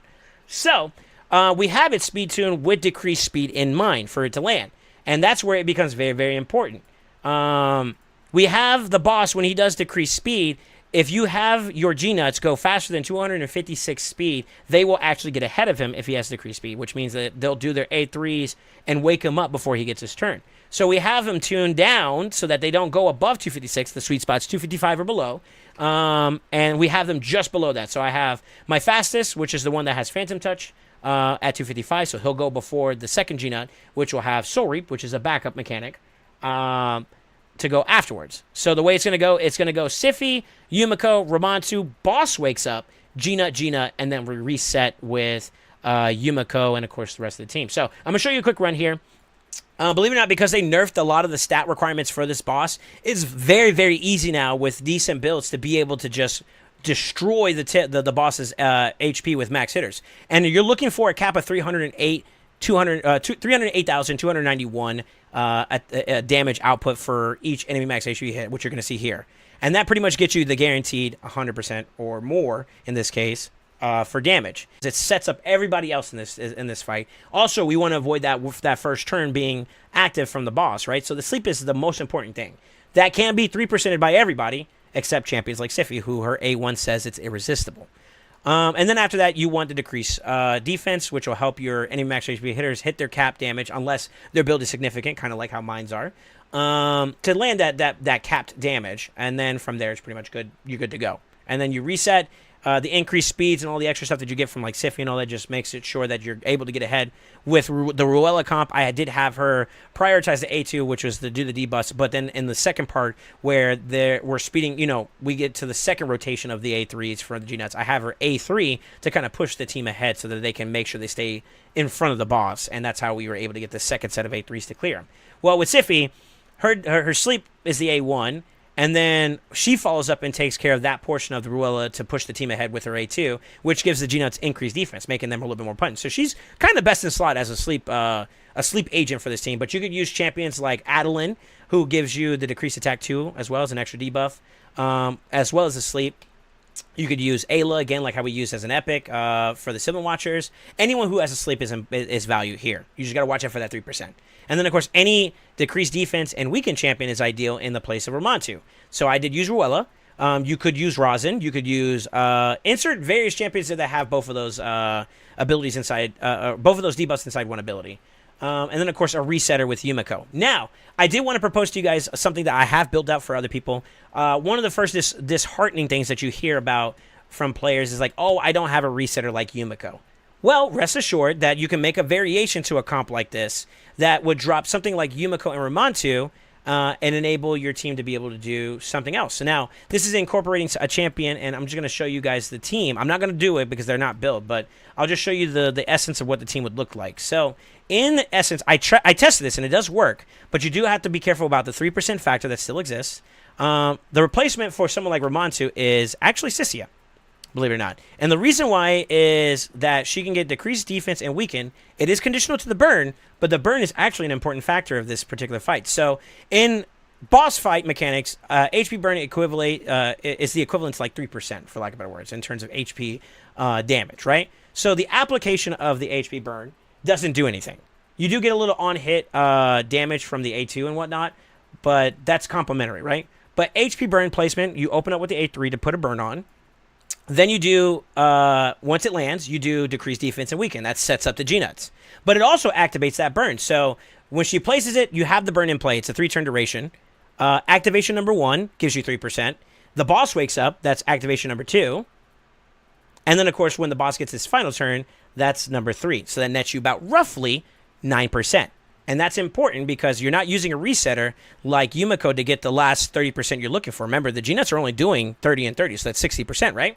Well, this is where a champion, it's kind of a resetter, but it's not a resetter in the traditional sense of someone like Yumiko or Kaimar, or Crixia for that matter, that can fully reset the team's abilities. You can use someone like Aniri. And the reason why that's kind of important, and this is where you would have to kind of make sure your positioning is important and all these other aspects of the team and the priority setting. So I would set it up more so like this, where Aniri's in the front because her revive on death mechanic, everyone will die, but because her revive on death mechanic brings her back to life, or the person in the priority slot, so it goes from lead role, slot 1, slot 2, slot 3, slot 4, right? You want whoever's in the lead role to get the revive on death, which would be Aniri in this case, so that she can revive the G-Nut, and her revive, her A3, actually fully resets the cooldowns of the skill of the champion that got revived. So it's kind of a reset in a sense, but without being an actual reset to some capacity for the whole team. And what you would do is you would position your strongest or your most capable, or in this case, maybe the G-Nut that has Soul Reap in there, to net you the last little bit of 30% you're looking for. So think about it this way. G-Nut number 1 is 30%. G-Nut number 2 is 30%. The boss gets his turn and kills everybody. Then you revive and you get the G-Nut, and that's how you get the other 30%. That gets you 90% in total. Now, how do we make up that 10%? That's where the Sissia's HP burn and the on-hit damage that everybody else does plays into play. And pretty much the burns themselves cover 9% of the HP of the boss. That puts you at 99%. Any additional on-hit damage you do at that point will probably net you that 1%. Or think about that Soul Reap. It's still something that you have in the barrel, right? And that'll net you the last little bit you need to do a full 100% of the boss's HP. So resetters are not required for the boss. And because they got new nerf lately to make it a lot more easier and accommodating, these type of comps came into play where you can make up that difference of what you're looking for. So very, very strong combination of champions you could do. It is kind of nice to have like someone like Siffy who can enable the G-Nuts to do their output effectively. But this team is kind of conditional to like making sure that, you know, everything that sets up is it does its job. So you still have the 3% of the sleep if you're not using Siffy. You still have this 3% factor that you have to watch out for HP burns on Sissia. And then, of course, you have the potential 3% from hitting the weaken and decreased defense. Now, I don't have any area bonuses applied towards Shoguns, but obviously if you put in ignore percent on Sand Devil as well as like crit damage, that'll also make your builds a little bit more capable, and you'll be able to hit that 10% per hit from the G-Nuts more effectively. If you don't have it, if you have one G-Nut but not the other, there's always alternatives. Look for an enemy max HP hitter that can make up that difference. Think about Marius, which everybody can start shooting their shot for, right? You can make progression towards him. He can be one of the G-Nuts, or in this case, you know, you could probably consider bringing in, instead of having the Aniri, because you have the two G-Nuts and Marius, you can drop Aniri. Because Aniri is only there to enable your G-Nut to do that one extra little bit of hits there, right? So there's a lot of variance to this team, but the overall scope of it is to hit that 100% with enemy max HP, and that's kind of what the G-Nuts are for. Now, I am going to show you the build so you can kind of get an idea for pretty much, I showed you everybody outside of Ramantu, so I'll only probably focus on him. If you want to see the G-Nuts and their glory, you can refer to my other videos in the tour, the Soul Saint Dungeon Edition, as well as Yumiko. She's also there too as well. Sippy I'm going to keep in the barrel there for the most part, but the main thing is that you want to hit a certain speed. So when you first sleep the boss, he's not under decreased speed. He's still 270 speed. So as long as you're over that 270 speed, you will go before him. So 271 or higher is ideal. I gave myself a little bit more just to make sure at 272 speed, just to make sure that he stays ahead of the boss and it's no issues whatsoever. Because, you know, if you're right on the line, sometimes that may give you a little bit of a stat check that could be kind of a little bit problematic. Now, if you take a look here, I'm at 492, so I'm actually a little bit under the ideal requirement to hit the 95%, but getting pretty close, so it kind of serves the purpose of what I'm looking for. I'll be honest with you guys, too, as well. I could probably glyph up and make up the difference, and truthfully, because of the way my builds are for G-Nut at this point in time, I don't necessarily need any of the debuffs to land as much as I used to before the nerf. The nerf has made the stat requirements to hit the top cap so much more easier now that my builds are overkill to hit the 10%. So it's very, very strong. Now, I do think that having some kind of debuff in play, whether that's from Yumiko or something like that, to kind of reduce the damage mitigation is ideal to make sure I hit it. But I'm willing to bet if I were to just go ignore percent in the area bonuses, and I probably could even consider taking out Ramantu, and I don't even need a debuffer at that point. But that's a little bit of a bold claim. I'm just saying in general, it's better to have it just as a safety net, just to make sure that there's no issues whatsoever. But if you are one of those type of people that are growing your account still and you're still making progression, decreased defense and weaken are kind of the big ones there. Any extra debuffs you can land in place of that so that his mitigation is reduced, which is what the mechanic of this boss is based off of. For every little bit of incoming damage he takes, he has a percentage of scaling of mitigation that can be decreased as long as you put more debuffs on him. So you could put Toxic Set on a Ramantu who also has debuffs. You could also put it on your Resetter to give you that extra little bit of debuff chance, and that'll give you closer towards that debuff bar being filled up to give you that less mitigation so they can hit their caps a little bit better. There's a lot of different ways you can do it, but after a certain point, it's overkill, and that's kind of where I'm at on my build, so I kind of keep it there. The Soul Reap is also additional. It's just like a little extra added flavor to make sure I'm safe, you know, and you kind of get the idea of it at that point. But yeah, with the nerf, it makes it so much easier. So I'm curious. You guys, when I was doing the subathon earlier this month, I actually noticed that a lot of people, after the nerf came out on Sand Devil and Shoguns for that matter, and IT, I forgot about that one too. A lot of people were telling me in the comments or in the chat, they were like, yo, I was able to get to the final stage now, whereas I couldn't do that before. So they made it so much more easier. Let me know. What did you guys use? Are you already there, or are you on your way? I'm curious. Don't forget to like, comment, subscribe, and as always, always remember, stay ascended.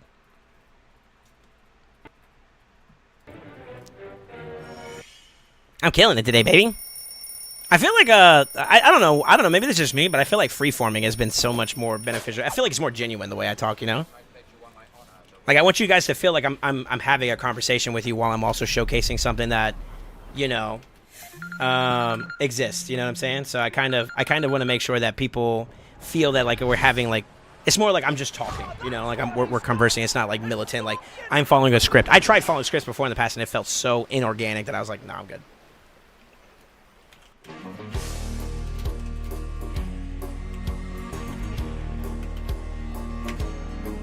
I don't know. Y'all let me know how y'all feel about it.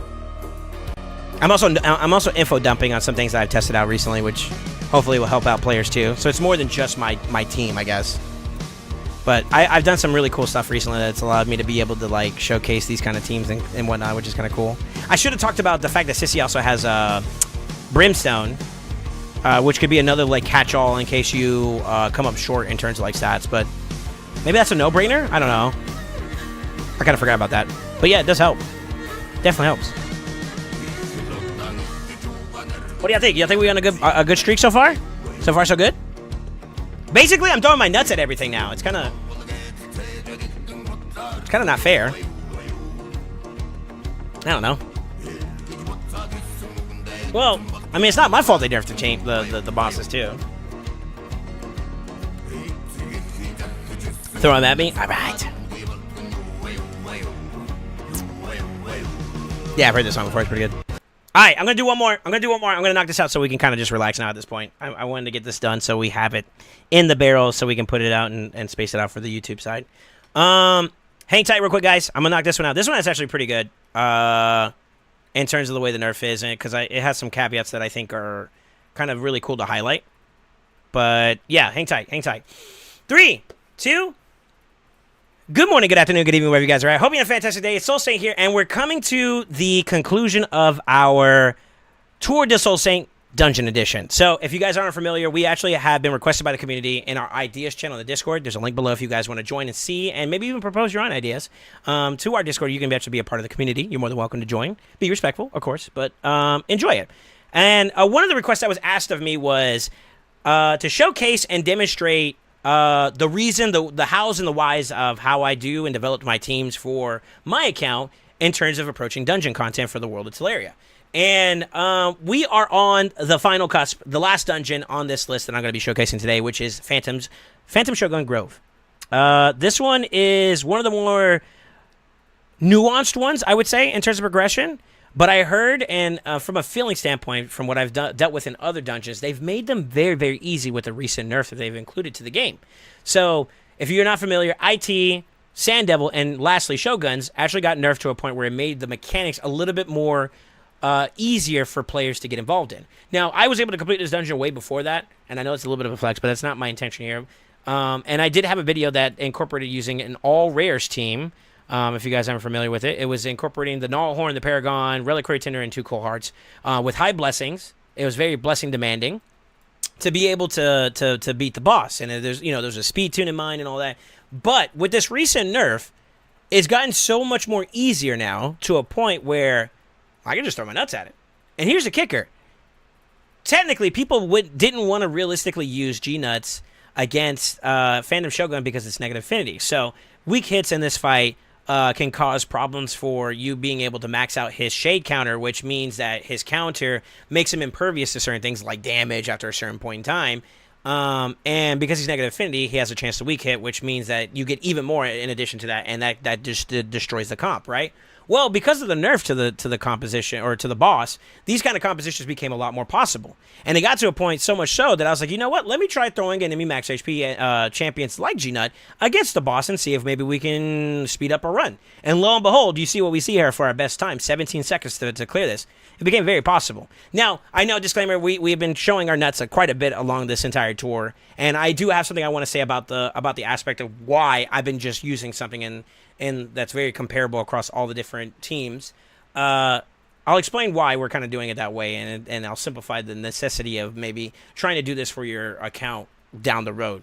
But I am going to show you guys a little bit of the preset up here. We do have Yumiko for the reset. That's her main focus, her main goal. She is the fastest of this comp, so we do have her do a throwaway turn with throwing out the A2. And then, of course, we have someone like Lydia who does decreased defense and weaken, which is the more important part for being able to make sure we hit that 10% cap for the G-Nuts, as well as the 10% cap for Coldheart, who's also in play here.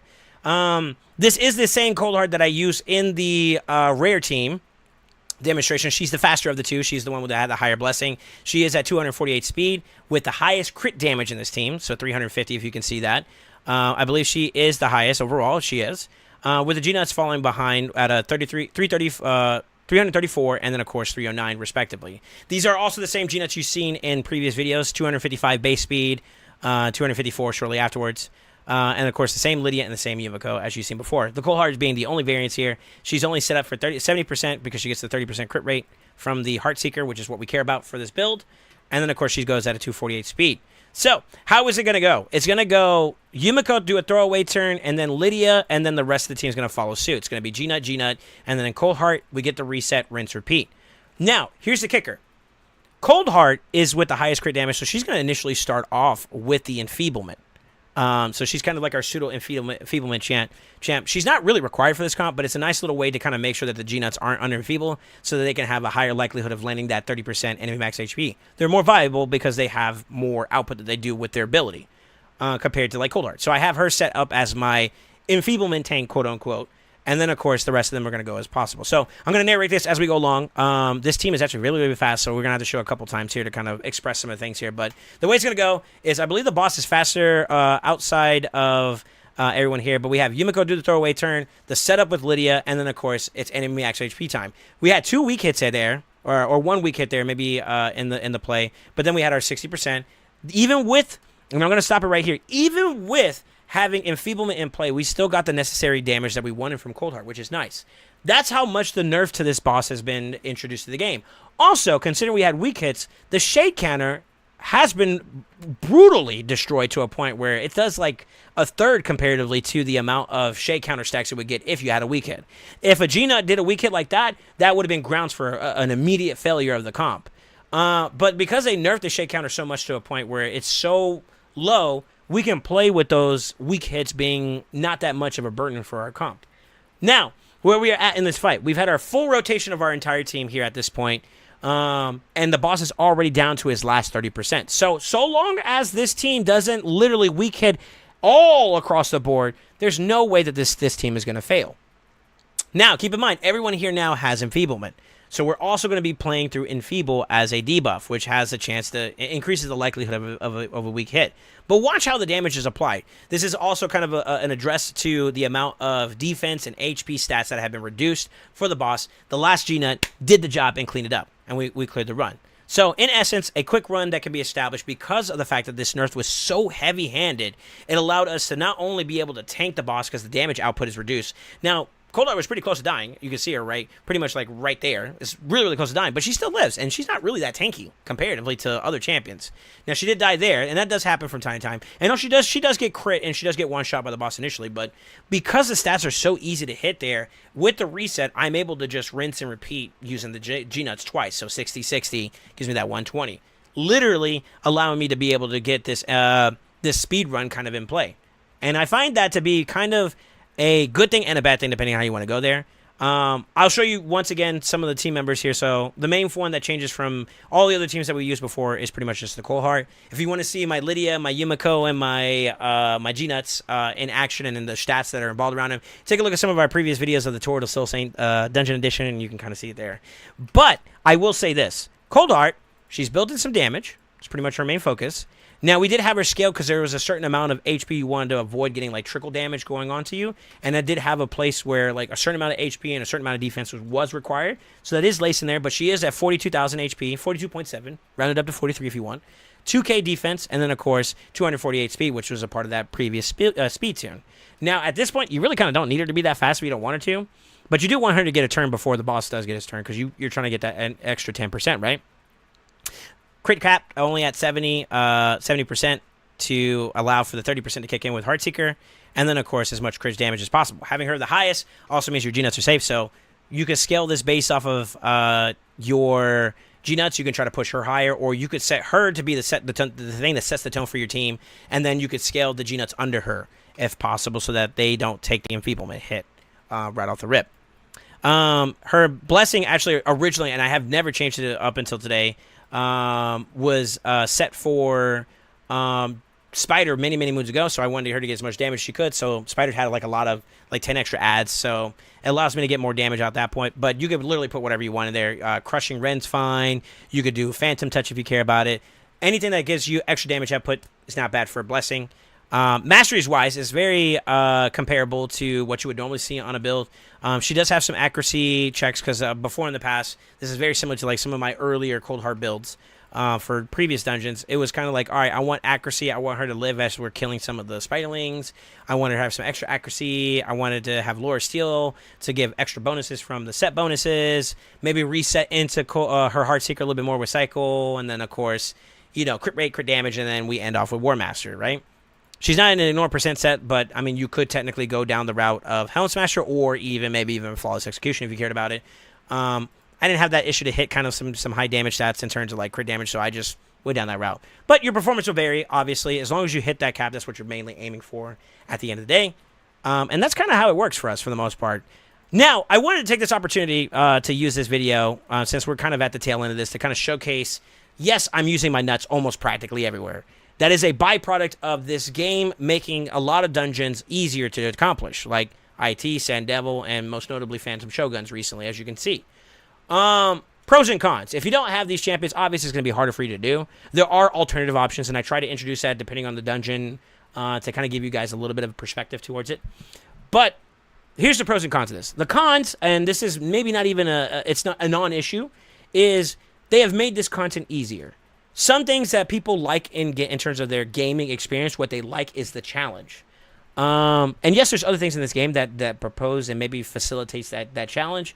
But for those that are PvE-centric players, some of the things that they enjoyed was the aspect of being challenged to fight this kind of content. So maybe newer players, if they're also of that same mindset, could be a little bit of like a disappointment because outside of maybe having, you know, some stat checks in terms of blessing count or whatever, this has now become a much more easier champion or a much more easier boss to complete, along with all the other ones that got nerfed. That's one of the complaints you kind of have seen. But I would flip it from my perspective is that, one, for the most part, all the dungeons and how they've been organized have not compromised any of my builds in terms of like the boss mechanics or the nerfs that they've introduced to these bosses. Hasn't really nerfed any of my comps that I've introduced to players in takeovers or that I've created for myself.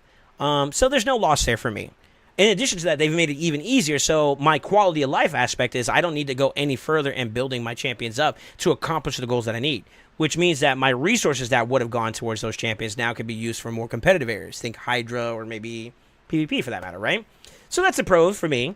But also, here's the thing where like having this ability to be able to use these similar champions and similar builds across the board is that depending on where you're at in the game and depending on how you approach this game, whether you're a spender or free-to-play person, having the accessibility to have one champion do all was kind of a nice little bit of a W there.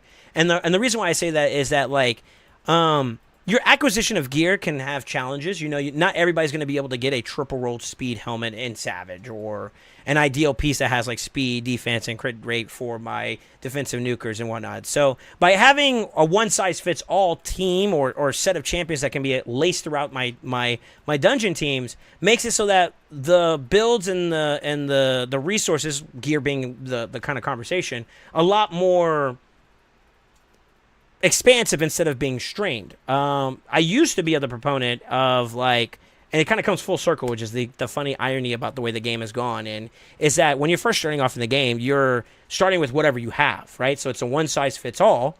You know, that core 5 that maybe you're building up for clan boss translates to dragon, and you work with what you got and using them and across all the other dungeons, and then lo and behold, your champion pool starts to expand, and now you can start specializing. You know, maybe you got that allure early on for Fire Knight, and instead of using Taragi or whoever else you had, now you can put her in instead, and now your team's more effective, right? And you would do that as your champion pool expands, and you would diversify your teams, and you would expand upon them, and you would build into that. It's kind of ironic now that depending on your champion pool, obviously being a focused conversation here, you're able to kind of go from that expansive and you're building multiple champions to now you're kind of going back to building a one-size-fits-all for all of your content. And then what that nets you is now champions you do want to build for specific content, PvP and Hydra being kind of the ones I can think of right off the rip, now you have a lot more healthier of a gear pool to pull from to build more optimal builds because they're not so stressed across the board in other areas of the game. So that's a kind of a big pro. I think that kind of comes to the game. I will say it's important to kind of have a healthy balance of challenge that isn't insurmountable. And I do think that like a lot of content areas like Iron's Twins and maybe even Sand Devils and Phantom Shoguns were very strict. You know, in order to prog into Sand Devil at that like early point in time, you needed a Neri and then a complementary burner or something around those lines to be able to do the climb, let alone the farm, or your block damage, your unkillable Emic team comps to allow you to do Iron Twins effectively. And then, of course, for Shoguns, this one's a little bit more open-ended because it was just basically blessing dependent overall. But there are some nuance in terms of, like, you needed a cleanser, you needed this, you needed that. And then, you know, that can be restricted to the overall player's experience. And I think that what's necessary that Playum did a little bit of a nerf in the direction of those dungeons. Now, I do think that maybe, just maybe, the nerfs are a little too heavy-handed to a point where it becomes, like, it's such a blowover in terms of, like, how easy it is to beat these dungeons now that could be a little disheartening in terms of those that aspire to achieve greatness by, you know, conquering challenges. You know, it's no longer a challenge, so it kind of sucks a little bit. But I think overall it was necessary for the game, but I do think that it is kind of one of those things that, like, don't be too heavy-handed maybe next time, player. I mean, that'd be my only conversation. Make it just a little bit challenging so people can enjoy the shock and awe of trying to be able to beat something that they've never beaten before. But also don't make it too hard to a point where, like, people can't access it, you know? I think this game prides itself on diversity, and that's kind of something that I will champion to the day I die when it comes to this game, is that you have an expansive roster. Make it so that various champions are viable instead of just one, you know? Yeah, we use G-Nut for almost everything now, but it's not the end all be all. You can use other champions, obviously. Anyways, let me know what you guys think. Did you guys enjoy the Tour de Soul Saint? I feel like it's pretty self-explanatory that my current existence in this game has been so beneficial in terms of, like, my growth. Big salutes to the Ascended, my clan, as well as everybody in my community, the Ascended, you guys that are watching it right now. They kind of helped me along the way to be able to accomplish acquiring some champions, as well as, you know, we've all brainstormed various different ideas and various different approaches to be able to have an optimistic or optimized approach at dungeon farming, and we've accomplished that. And I feel like that's something that I couldn't say I did on my own. We've had help. And I think that I show my appreciation by saying thank you guys that are all here and supporting me. If you are still one of those type of players that are still aspiring to accomplish this, never be disheartened. And my only tip that I'll say to anybody that's watching this is that, yes, I'm using specific key champions, but they're not the end-all, be-all. I think this game is, like I said, it prides itself on diversity. Look for the concept, not the champion. There are various different champions that can do similar roles in the game to accomplish the same end result. And always look to understand the why, the concept of the why of how a team operates, or the how, so that your why can be accomplished, you know? I'm using Husk because he's an enemy HP hitter. I'm using a Gina because he's an enemy HP hitter, you know? Like, it's the same concept.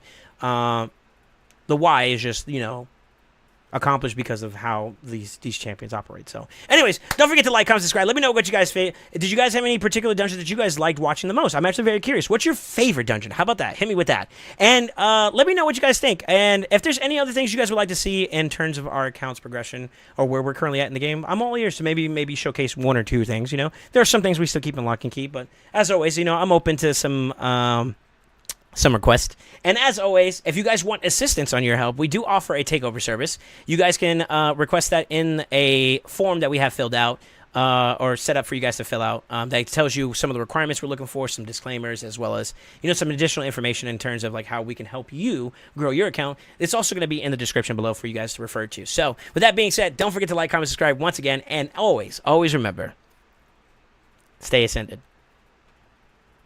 Yo, W promo? Shameless? Thang.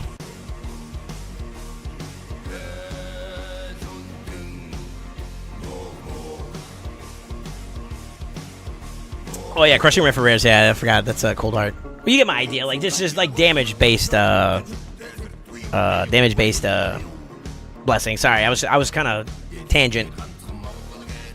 It really doesn't matter. Just do damage, basically. Yeah, I just realized. Oh, fuck. Fuck it, brother. That'll lead to engagement. Somebody's gonna comment, "You can't get crushing right now." I'll be like, "Yeah, you're right." Like the comment. Maybe I'll pin it. First person in that video that comments that, I'll pin it. Go for it. Edit gonna edit that out for sure. Yeah, that works too. Gotta tell Mr. Krabs about it. You know what I'm saying? 321. 6 video. Yo, holy shit, we did 6 videos today. I apologize for anybody that doesn't care to watch me do YouTube mode. Time is of the essence, and I try to.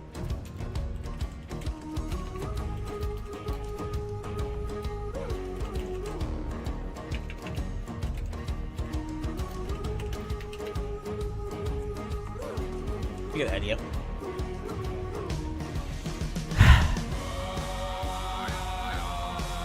The one with the red light's definitely my favorite dungeon. All right.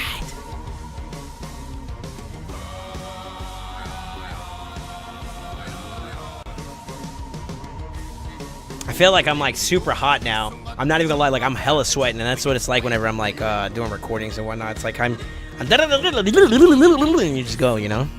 So I feel like good day's done. Like I'm done, boys. See you later. You know, I busted my nut. I'm going home.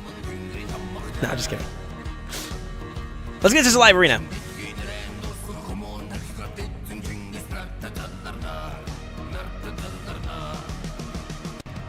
I'm actually curious though, while you guys are here, what is y'all's favorite dungeon to farm? If I'm being honest with you, mine's is probably Sand Devil. Yeah. I'm very proud of my Sand Devil team. Like, very, very proud of my Sand Devil team.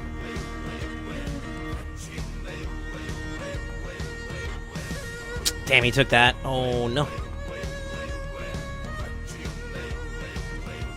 No, Gina, so all dungeons suck? Yo, go farm for Mary's forehead. But you need the dungeons to be able to farm them and do the missions. And I'm like, yeah, you're right. Now they can do a hard dungeon? Definitely that one. Really? Holy shit, this guy's just diffing me with mythics.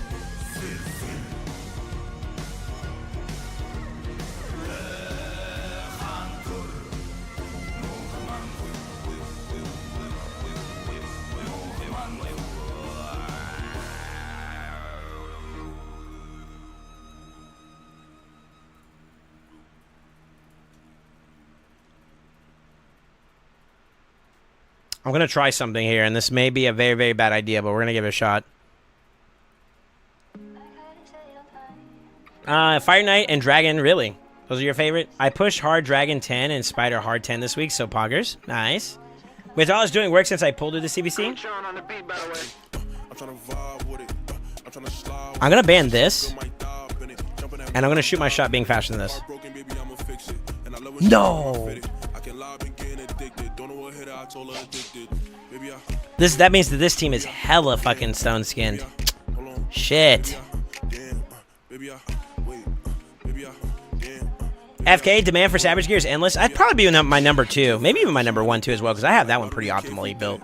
And I still have room for improvement, funny enough.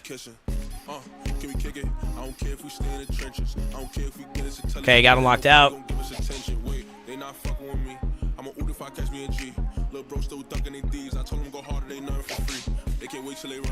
Really kind of can't do anything else here.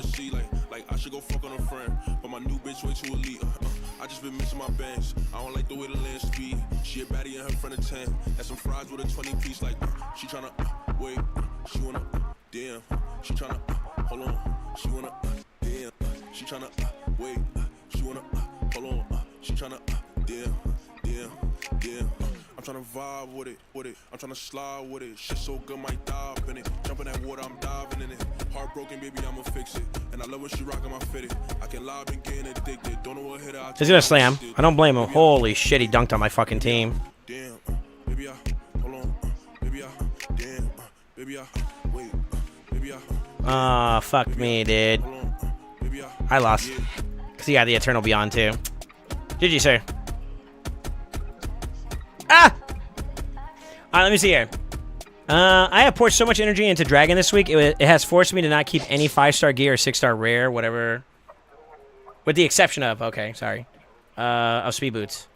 I wanted speed gear from the dragon. All I got from 1500 energy is a speed shield and a lifesteal crit damage gloves. Skill issues, I know. True. I got nothing else to say there.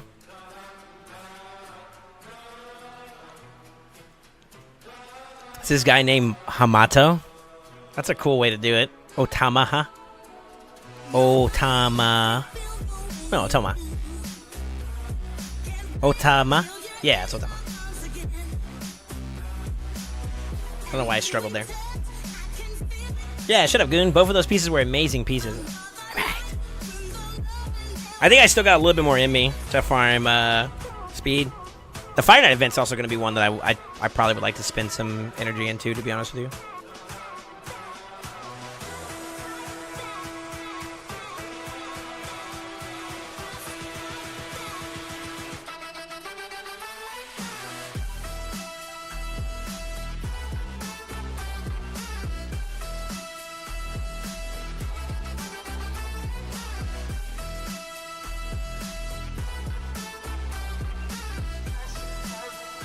That's a +2 Harmo that's almost fully decked out. That's scary.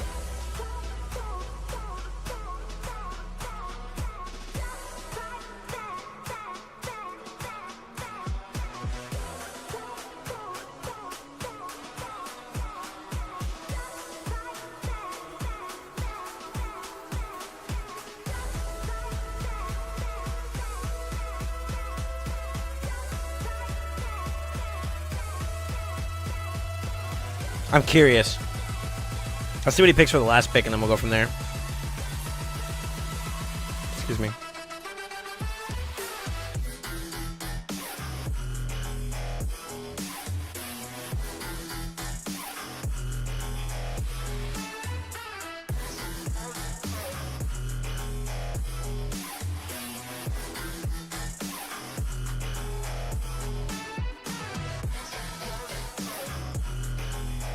Yumiko ban. Ooh, okay.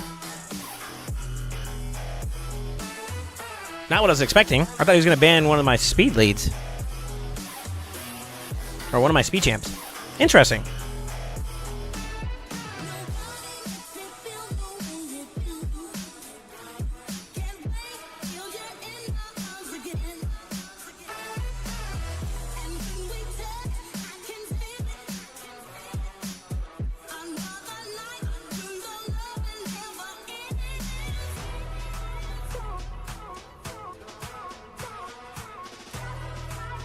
I might have screwed myself up, though, to be honest with you.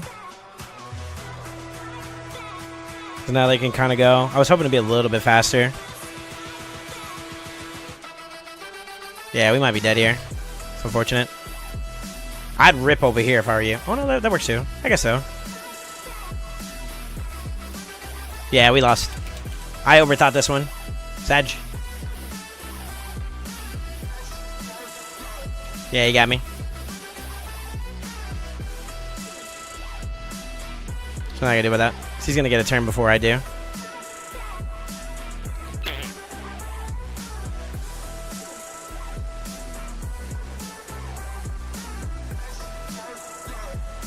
I think if I ban the Armands, I'll get potentially the W there. Because I think I get ahead of the enemy team there. So maybe we'll keep that in mind next time.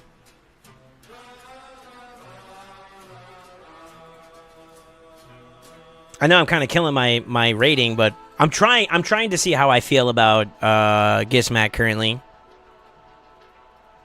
That's a little bit of a weird thing to try to do.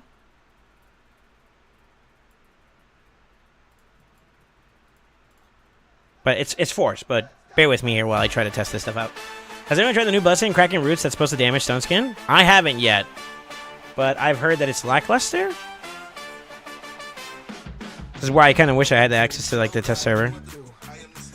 Sorry. Ooh, Marius.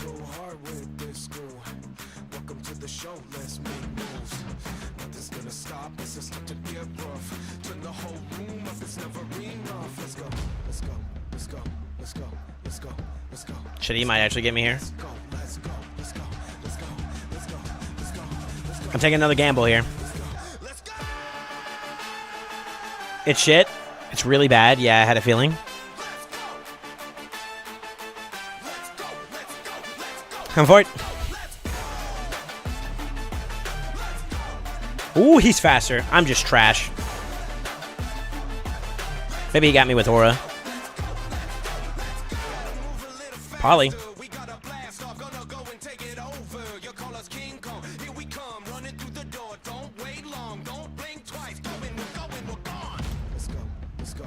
Okay. I'm gonna take a break from using him. Just it's not it. Let's go. Yo, cool monkey, bro. I know, right?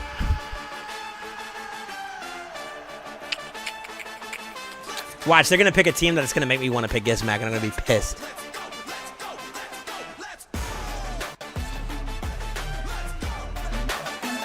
Whatever.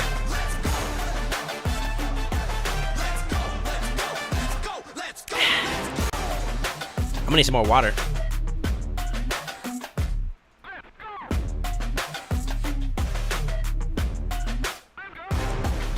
But yeah, Frag, did you get my answer about the team? Or not the team, but the clan tag? It's AKG5. You can see right there.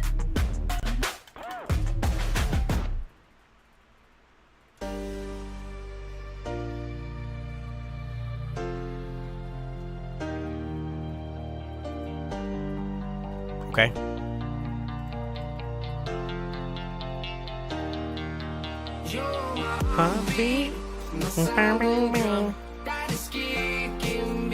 How bad?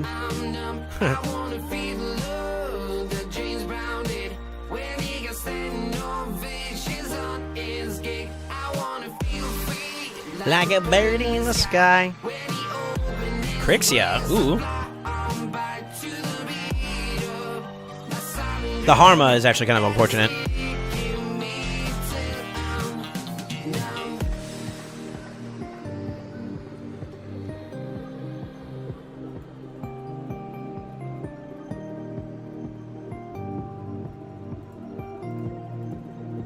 We're gonna have to deal with that, unfortunately. Not really much else there. There's no way they don't ban the Sippy, though, right? Oh, look at that. Okay. Bam.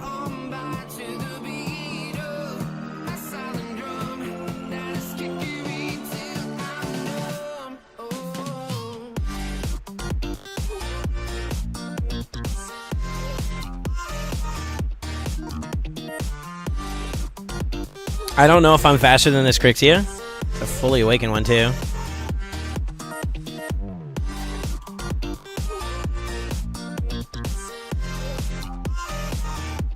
It's worth a shot, but I don't know if I one-tap this team. Could try this way, which locks them all out. Protect the squad from here. A2, slam. Boost, it's gonna freeze his ass again. We got Polly. A1 there. He can only A1.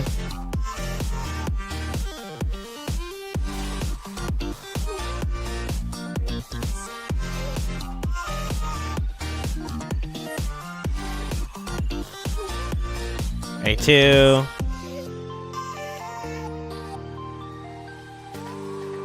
I'm a technician with this shit, motherfucker!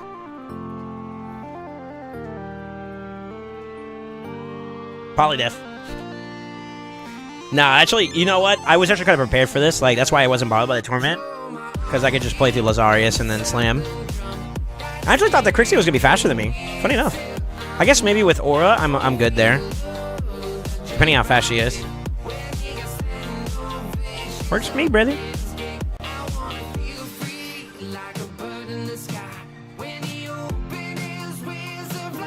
I love having 4-minute fights and not taking a single turn. For it. Actually.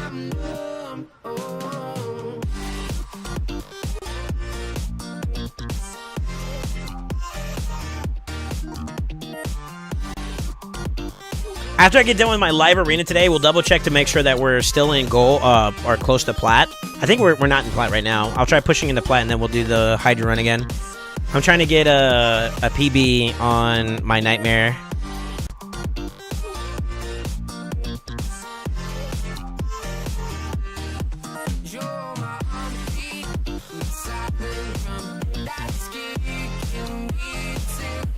Goliath here. It's a +2 as well. Shush.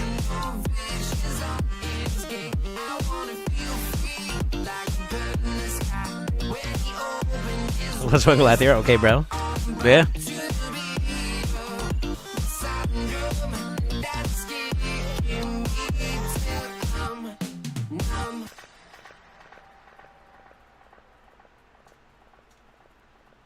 Okay.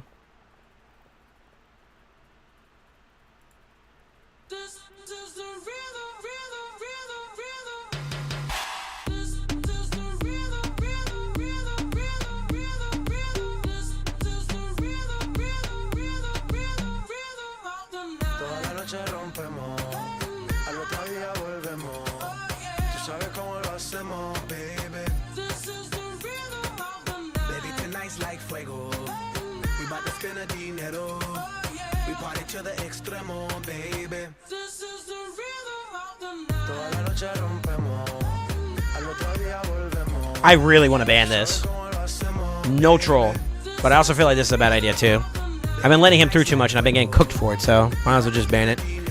See if we can play through this. I should have, well, I probably should have picked up Ancora here instead, to be honest with you.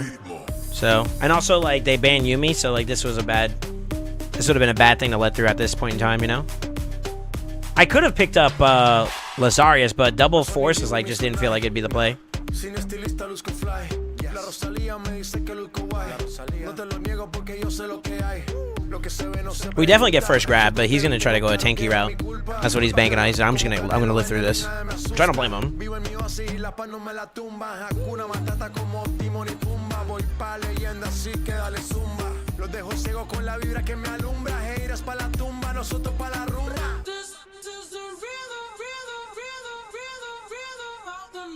Really? Al otro día volvemos. Tú sabes cómo lo hacemos, baby. Baby, tonight's like Fuego. We bout to spend a dinero. We party to the extremo, baby. Toda la noche rompemos. Al otro día volvemos. Tú sabes cómo lo hacemos, baby. Surely I'm faster. Baby, tonight's like Fuego. We bout to spend a dinero. We party to the extremo, extremo, extremo, extremo, extremo. Ritmo.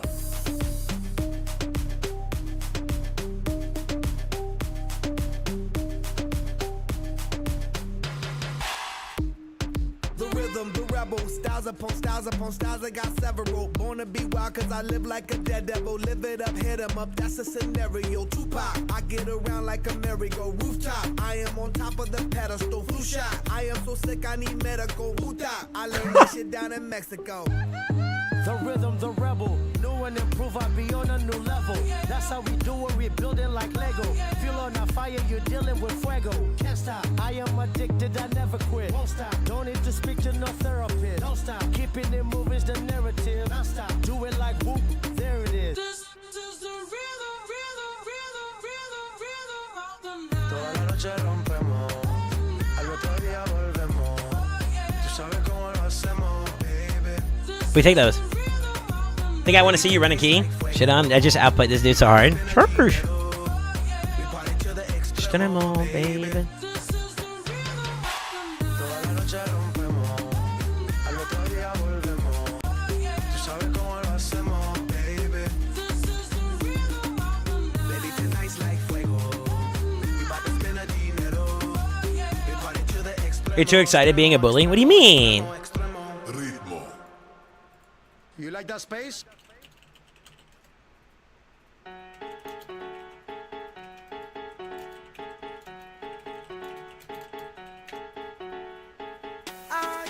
Check it out, this is it. Bet you won't, bet you won't, bet you will. Makes you think I'm a bully, bro. Come on, dog.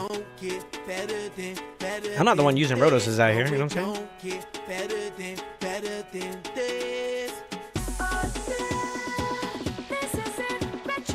It's kind of sad how dependent accounts are on Hydra Clash to get accessories to survive in PvP. I mean, yeah, fair. Fair. Simply the best. Simply the best. Simply the best. Simply the best.